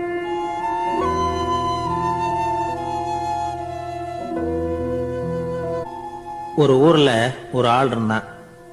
அவன் ஒரு நாள் கோயிலுக்கு போனான். கடவுள்கிட்ட வேண்டிக்கிட்டான், எனக்கு ஒரு 1 லட்சம் ரூபா நீ கொடுத்தா நான் உன் சன்னதியில ஒரு தேங்காய் உடைக்கிறேன் அப்படின்னு வேண்டிக்கிட்டான். கடவுள் பார்த்தார். உடனே அவன் கண் முன்னாடி தோன்றினார். இந்தா நீ கேட்ட 1 லட்சம் ரூபாய் அப்படின்னு சொல்லி அவன் கையில பணத்தை கொடுத்துட்டு மறைஞ்சிட்டார். இவனால நம்பவே முடியல. இவ்வளவு சுலபமா கிடைக்கும்னு தெரிஞ்சிருந்தா அனாவசியமா ஒரு தேங்காய் உடைக்கிறேன்னு வேண்டி இருக்க வேண்டியது இல்லையே அப்படின்னு நினைச்சான். இருந்தாலும் வேண்டுதலை நிறைவேற்ற வேண்டியது கடமை. அதுக்காக என்ன பண்ணா, பக்கத்துல ஒரு கடைக்கு போனான். ஒரு தேங்காயை கையில் எடுத்தான். இது என்ன விலைன்னு கேட்டான். 5 ரூபான்னார் கடையில இருந்தவர். அதிகமா இருக்குதே விலைன்னா. அப்படின்னா ஒண்ணு செய்யுங்க, அடுத்த ஊருக்கு போங்க, அங்க தென்னந்தோப்பு அதிகம், அதனால அங்க இதை விட குறைஞ்ச விலைக்கு கிடைக்கும் அப்படின்னார். சரின்னு அடுத்த ஊருக்கு கிளம்புனான். அங்க போய் விசாரிச்சான். ஒரு தேங்காய் 3 ரூபாய் விலைன்னாங்க. இதுவும் அதிகமா தெரியுதேன்னா. அப்படின்னா ஒண்ணு செய்ய, அதோ அந்த ஆத்து ஓரமா ஒரு தென்னை மரம் இருக்கு பார், அதுல நீயே ஏறி பறிச்சுக்கோ, ஒரு தேங்காய்க்கு 1 ரூபா கொடுத்தா போதும் அப்படின்னார் அந்த தோப்புக்கு சொந்தக்காரரு. இவனுக்கு மரம் ஏற தெரியாது. இருந்தாலும் ஆசை யார விட்டுது, விலை சல்லிசா இருக்குதே. ஆத்து ஓரம் போனா தட்டு தடுமாறி அந்த மரத்துல ஏறினா அந்த தென்னை மரம் வளைஞ்சி ஆத்து பக்கம் போய் அப்புறம் நிமிர்ந்து இருந்தது. அதாவது மரத்தின் உச்சி சரியா ஆத்துக்கு நடுவில் இருந்தது. ஆத்துல வெள்ளம் கரபுரண்டு ஓடிட்டு இருக்கு. இவன் கடவுள் கொடுத்த 1 லட்சம் ரூபாயை மடியில வச்சு இறுக்கி கட்டிக்கிட்டான். உச்சிக்கு போய் காய் பறிக்கிற சமயத்துல காத்து மழையும் பலமா கலந்து அடிக்க ஆரம்பிச்சுட்டுது. கால் வழுக்கி விட்டுட்டுது. இவன் சடார்னு ஒரு தென்னை மட்டையை பிடிச்சிக்கிட்டு தொங்க ஆரம்பிச்சிட்டான். கீழே பயங்கரமான வெள்ளம், மடியில 1,00,000 பணம். என்ன செய்யறதுன்னு தவிக்கிறான். இந்த சமயம் கரையில ஒரு யானைப்பாகன் யானையை குளிப்பாட்டிக்கிட்டு இருக்கிறான். அது அவன் கண்ணில் பட்டுது. ஐயா, ஒரு உதவின்னு கத்துனான். அவன் என்ன செய்யணும்னு கேட்டான். உன் யானையை மெதுவா இங்க அழைச்சிட்டு வா, எனக்கு நேரா கீழே நிறுத்து, என் காலை பிடிச்சி மெதுவா கீழே இறக்கி விட்டுரு, என் மடியில இருக்கிற பணத்துல உனக்கு 10,000 தரேன் அப்படின்னா. அவன் பார்த்தான். காலை கையை பிடிச்சா கூட எவனும் இந்த காலத்துல 10 ரூபாய்க்கு மேல தரமாட்டேங்கிறான், இவன் காலை பிடிச்சா 10,000 தர்றேங்கிறான் அப்படின்னு யோசனை பண்ணா. உடனே யானையை கொண்டுட்டு போனான். அவனுக்கு நேரா கீழே நிறுத்தினான். அவன் காலை பிடிச்சான். அவ்வளவுதான். அந்த நேரம் பார்த்து யானை மெதுவா நடந்து அப்பால போட்டுது. இப்ப யானைப்பாகன் அவன் காலை கெட்டியா பிடிச்சிக்கிட்டு தூங்குறான். பரிதாபமா மேல பாக்குறான். அவன் மட்டையை பிடிச்சிட்டு தூங்குறான். இப்ப யானைப்பாகன் சொல்றான், தம்பி மட்டையை விட்டுறாத, கெட்டியா பிடிச்சிக்கோ, நான் உனக்கு 10,000 தரேன், இதோ மடியில் தான் வச்சிருக்கேன்னா. மேல தொங்குறவனுக்கு இந்த நிலைமையிலேயும் ஒரு சந்தோஷம், மேற்கொண்டு ஒரு 10,000 நமக்கு கிடைக்கும் போல இருக்கே அப்படின்னு. இந்த சமயத்துல ஒருத்தன் ஒட்டகத்தை ஓட்டிட்டு வந்தான் அந்த பக்கமா குளிப்பாட்டுறதுக்கு. யானைப்பாகன் பார்த்துட்டான். ஐயா, ஒட்டகக்காரரே, அதை இங்க கொண்டுட்டு வா, எங்க காலை பிடிச்சி பத்திரமா இறக்கி விடு, நாங்க பணம் கொடுக்குறோம்னா. அவனும் பணத்துக்கு ஆசைப்பட்டு வந்தான். அவன் காலை பிடிக்கிற சமயம் ஒட்டகமும் நழுவி போட்டுது. இப்போ 3 பேருமே வரிசையா தொங்குறாங்க. ஒட்டகக்காரன் கத்துறான், தம்பி மட்டையை விட்டுறாத, கெட்டியா பிடிச்சிக்கோ, நான் என் மடியில இருக்கிற 5,000 உனக்கு தந்துடுறேன்னா. மேல தொங்குறவனுக்கு இன்னமும் சந்தோஷம், இவனும் பணம் தர்றேங்கிறான் அப்படின்னா இன்னைக்கு நமக்கு மொத்த பண வரவு எவ்வளவு அப்படின்னு ஒவ்வொன்னா கூட்டி பார்க்க ஆரம்பிச்சான். மனக்கணக்கு சரியா வரல. அதனால அப்படியே விரல விட்டு எண்ண ஆரம்பிச்சான். அவ்வளவுதான், மட்டையை விட்டுட்டு கை நழுவி வந்துட்டுது. 3 பேரும் பொத்துன்னு ஆத்துல விழுந்தாங்க. படாத பாடுபட்டு தட்டு தடுமாறி கரைக்கு வந்து சேர்ந்தாங்க. 3 பேர் மடியில இருந்த பணமும் ஆத்தோட போட்டுது. பேராசை பெருநஷ்டம் அப்படின்னு ஒரு பழமொழி இருக்குல்ல, அதை விளக்கறதுக்காக சொல்லப்பட்ட கதை இது. இந்த காலத்துல ஒருத்தர் ஒரு நீச்சல் குளத்துல நீச்சல் அடிச்சுக்கிட்டு இருக்கிறார். காவலுக்கு இருந்தவர் அதை கவனிச்சுட்டார். கரையில இருந்து சத்தம் போட்டாராம், இதோ பாருங்க, இங்க ராத்திரி 8 மணிக்கு மேல நீச்சல் அடிக்கிறது சட்டப்படி குற்றம், அதுக்கு அனுமதி கிடையாது, தெரியாதா உங்களுக்கு அப்படின்னாராம். இதுக்கு அவரு, ஐயோ, நான் நீச்சல் அடிக்க வந்தவன் இல்லைங்க, சும்மா சுத்தி பார்க்க வந்தவன், தடுமாறி குளத்துல விழுந்துட்டேன், நீச்சல் தெரியாது, அதனால தத்தளிச்சுக்கிட்டு இருக்கிறேன் அப்படின்னு கத்துனாராம். கரையில இருந்தவர் பார்த்தார். ஓ அப்படின்னா சரி, அதுக்கு ஒன்றும் தடை இல்லை அப்படின்னு சொல்லிவிட்டு அவர் பாட்டு நடந்து போயிட்டாராம்.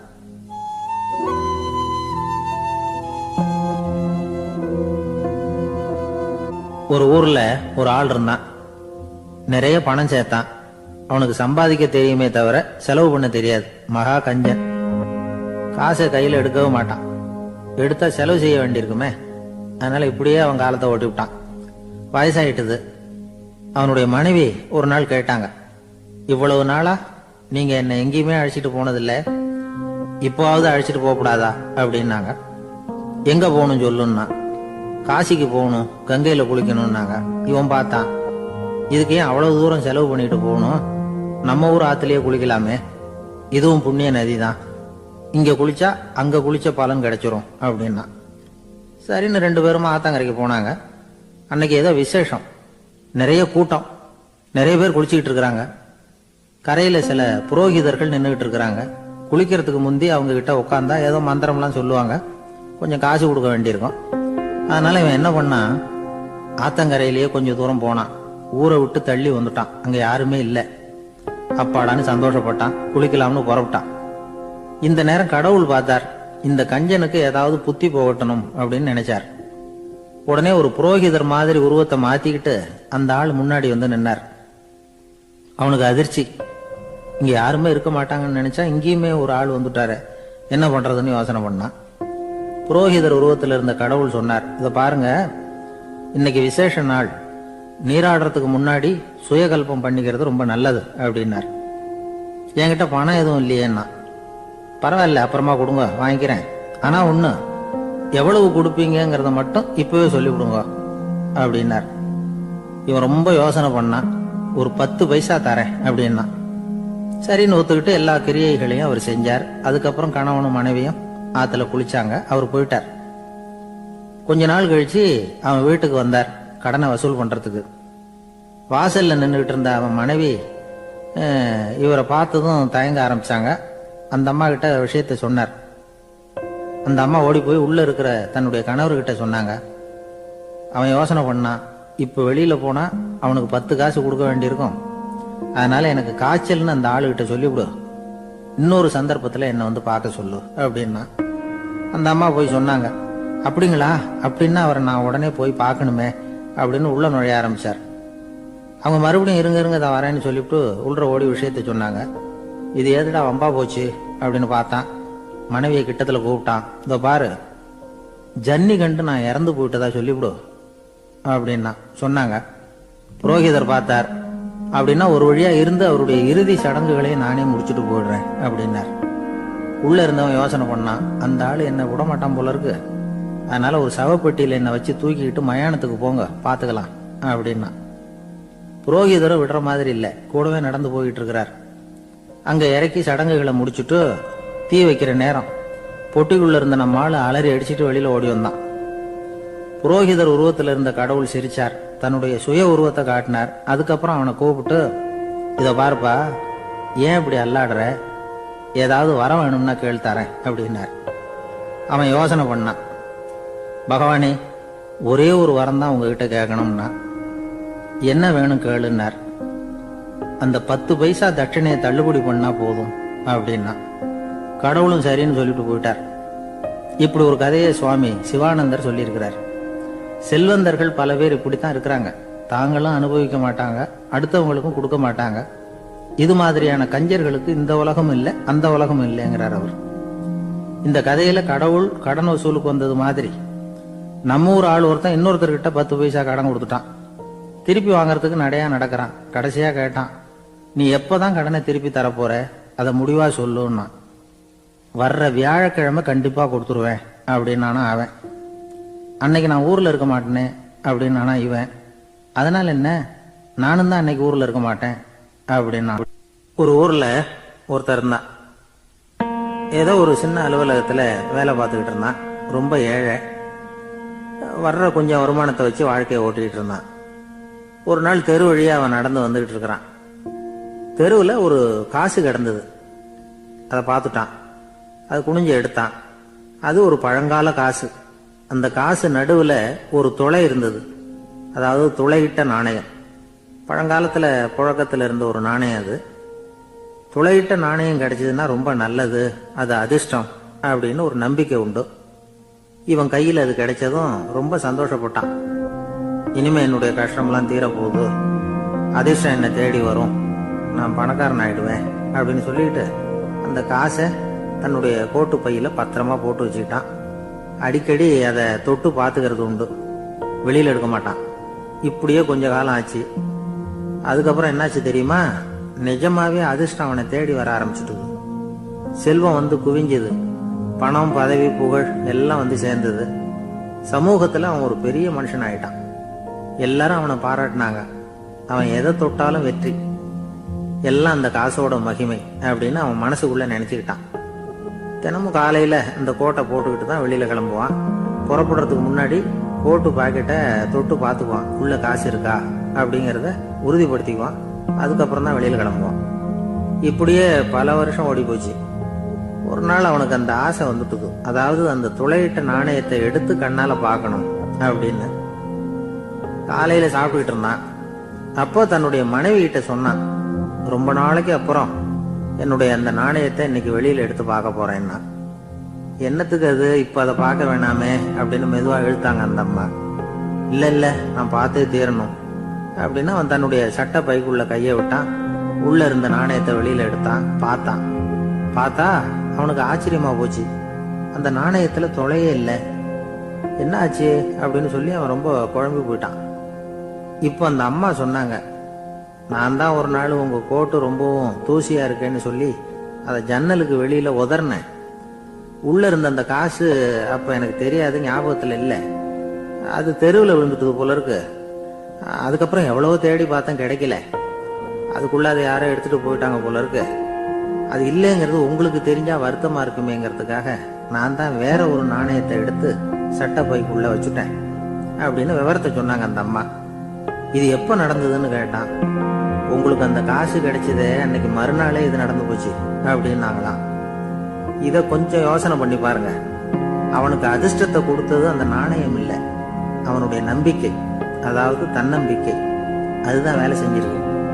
இதுல இருந்து நாம தெரிஞ்சுக்க வேண்டியது என்னன்னா, வாழ்க்கையில முன்னேற நினைக்கிறவங்களுக்கு தன்னம்பிக்கை ரொம்ப முக்கியம். அது இல்லைன்னா முன்னேற முடியாது. ஒருத்தன் சொன்னானா, நான் எப்பவுமே என்னதான் சார் நம்புவேன், மத்தவங்கள நம்ப மாட்டேன். நேற்றுக்கு பாருங்க, திடீர்னு 10 பேர் என்ன அடிக்க வந்துட்டாங்க, நான் ஒருத்தனாவே அதை சமாளிச்சேன் அப்படின்றான் ரொம்ப பெருமையா. அது எப்படின்னு கேட்டாங்களாம். ஒரே ஓட்டமா அங்கிருந்து ஓடி வந்துட்டேன் அப்படின்னு நானா.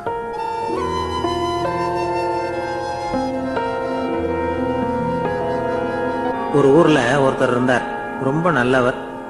யாருக்காவது ஏதாவது கொடுத்துக்கிட்டே இருப்பார், கொடையாளி. தினமும் யாராவது ஒருத்தருக்கு ஏதாவது கொடுக்கலன்னா அவருக்கு தூக்கம் வராது, அப்படி ஒரு பழக்கம். அது மட்டும் இல்ல, அவர் கொடுக்கறது அடுத்தவங்களுக்கு தெரியாது, அவ்வளவு ரகசியமா அதை கொடுப்பார். வலது கை கொடுக்கறது இடது கைக்கு தெரியக்கூடாதுன்னு சொல்லுவாங்கல்ல, அது மாதிரி அவர்.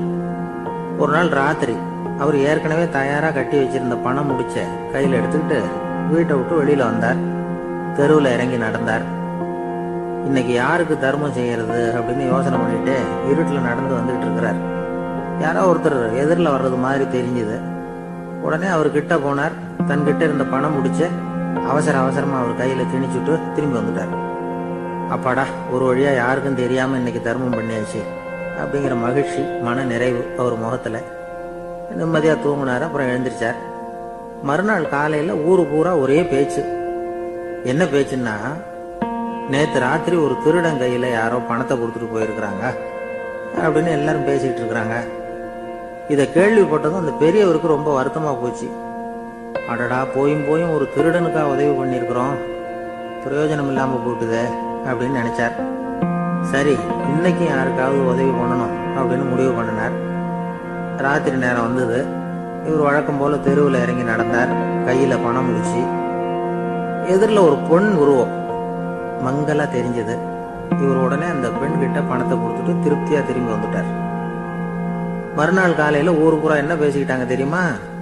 நேத்து ராத்திரி நெறி தவறி நடக்கிற ஒரு பெண்ணின் கையில யாரோ பணத்தை வச்சுட்டு போயிருக்கிறாங்க அப்படின்னு எல்லாரும் பேசிக்கிறாங்க. அடடா, இன்னைக்கும் தவறுதலா நடந்து போச்சு அப்படின்னு ஒரு வருத்தப்பட்டார். இருக்கட்டும், இன்னைக்கும் ஏதாவது தர்மம் பண்ணுவோம் அப்படின்னு நினைச்சுக்கிட்டாரு. 3வது நாள் ராத்திரியும் புறப்பட்டார். இப்பவும் எதிரில் ஒருத்தர் வந்தார். இவர் பணத்தை கொடுத்தார், திரும்பி வந்துட்டார். மறுநாள் மக்கள் என்ன பேசிக்கிட்டாங்கன்னா, நேத்து ராத்திரி ஒரு செல்வந்தர் கையில யாரோ பணத்தை கொடுத்துட்டு போயிருக்கிறாங்க அப்படின்னு பேசிக்கிட்டாங்களாம். அவருக்கு ரொம்ப வருத்தமா போயிட்டுது. என்ன இது, தினம் இப்படி ஆகிட்டு இருக்குதே அப்படின்னு நினைச்சுக்கிட்டே படுத்து தூங்கினார். அன்னைக்கு ராத்திரி ஒரு கனவு. அந்த கனவுல இறைவன் வந்து சொன்னாராம், இதோ பாருப்பா, நீ கொடுத்த தர்மம் வீணா போயிடல. உன்கிட்ட பணம் வாங்கின அந்த திருடன் திருந்திட்டான், அந்த பொண்ணும் திருந்திட்டா, அந்த செல்வந்தனும் கொடையாளி ஆயிட்டான், எல்லாருக்கும் உதவி பண்ண ஆரம்பிச்சுட்டான் அப்படின்னு சொன்னாராம். இந்த கதையை சொன்னவர் யாருன்னா நபிகள் நாயகம். இதுல உள்ள கருத்து என்னன்னா, நல்ல மனசோட தர்மம் பண்ணுனா அது வீணா போறதில்லை. இன்னொரு கருத்து, தர்மம் வந்து தன்னை மட்டுமல்ல அடுத்தவங்களையும் தீமையிலிருந்து காப்பாற்றும். இதுதான் நாம புரிஞ்சுக்க வேண்டியது. இந்த காலத்திலயும் இது மாதிரி சில சம்பவங்கள் நடக்கிறது உண்டு. ஒரு பெரியவர் இருட்டுல நடந்து வந்துகிட்டு இருந்தாரு. எதிரில் வந்த ஒருத்தன் வலு கட்டாயமா அவர் கையை பிடிச்சி ஒரு பண முடிப்பை கொடுத்து வச்சுக்க சொல்லிவிட்டு விலகி போட்டான். பெரியவருக்கு ஆச்சரியம், இந்த காலத்திலயும் இப்படி வலது கை கொடுக்கறது இடது கைக்கு தெரியக்கூடாதுன்னு நினைக்கிற கொடையாளிகள் உண்டு போல இருக்கு அப்படின்னு யோசனை பண்ணிக்கிட்டே நடந்தார். கொஞ்சம் தூரம் போயிருப்பாரு. அதுக்குள்ள அதே ஆள் திரும்பி வந்தான். கொடுத்த பண முடிப்பை திருப்பி கொடுங்க அப்படின்னு கேட்டு வாங்கிட்டான். இவருக்கு ஒன்றும் புரியல. ஏன் இப்படி பண்றேன்னார். அது ஒண்ணும் இல்லைங்க, கொஞ்ச நேரம் இதை உங்ககிட்ட கொடுத்து வச்சிருந்தேன், அவ்வளவுதான் அப்படின்னா. ஏன்னு கேட்டார். என்னை பின்னாடி போலீஸ் தேடிக்கிட்டு வந்துகிட்டு இருக்குது, அதுதான் அப்படி பண்ணேன், இப்போ போயிட்டுது, இனிமே ஒன்றும் பயம் இல்லை அப்படின்னு சொல்லிவிட்டு அவன் பாட்டுக்கு நடந்து போறான்.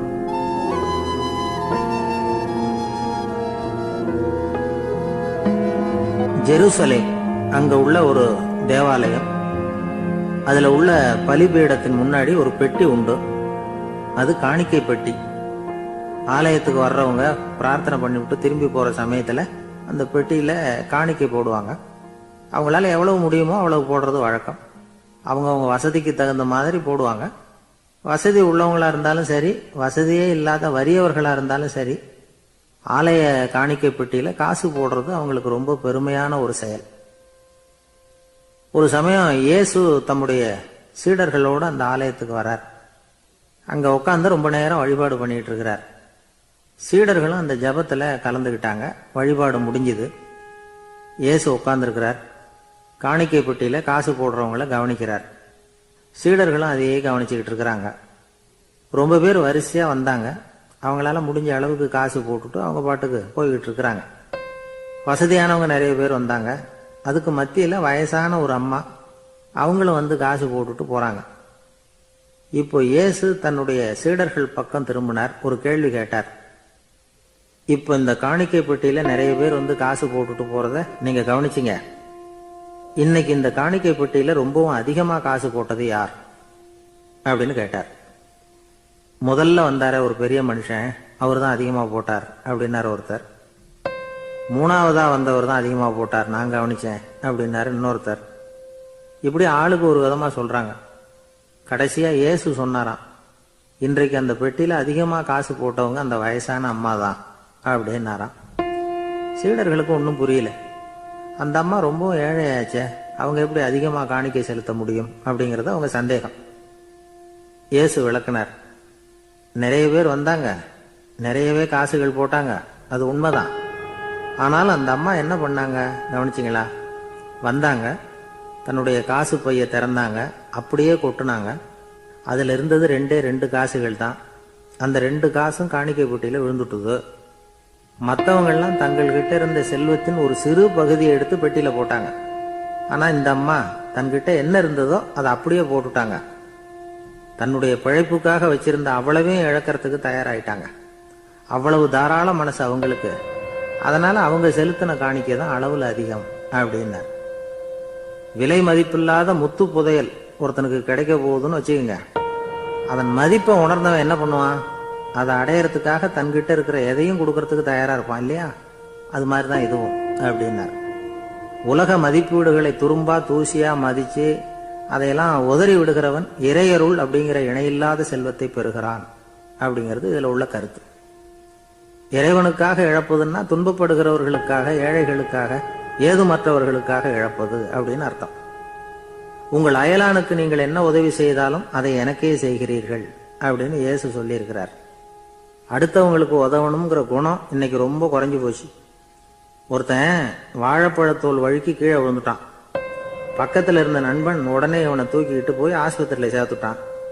அதுக்கப்புறம் சொன்னான், நீ அந்த வாழைப்பழத்தோல்ல காலை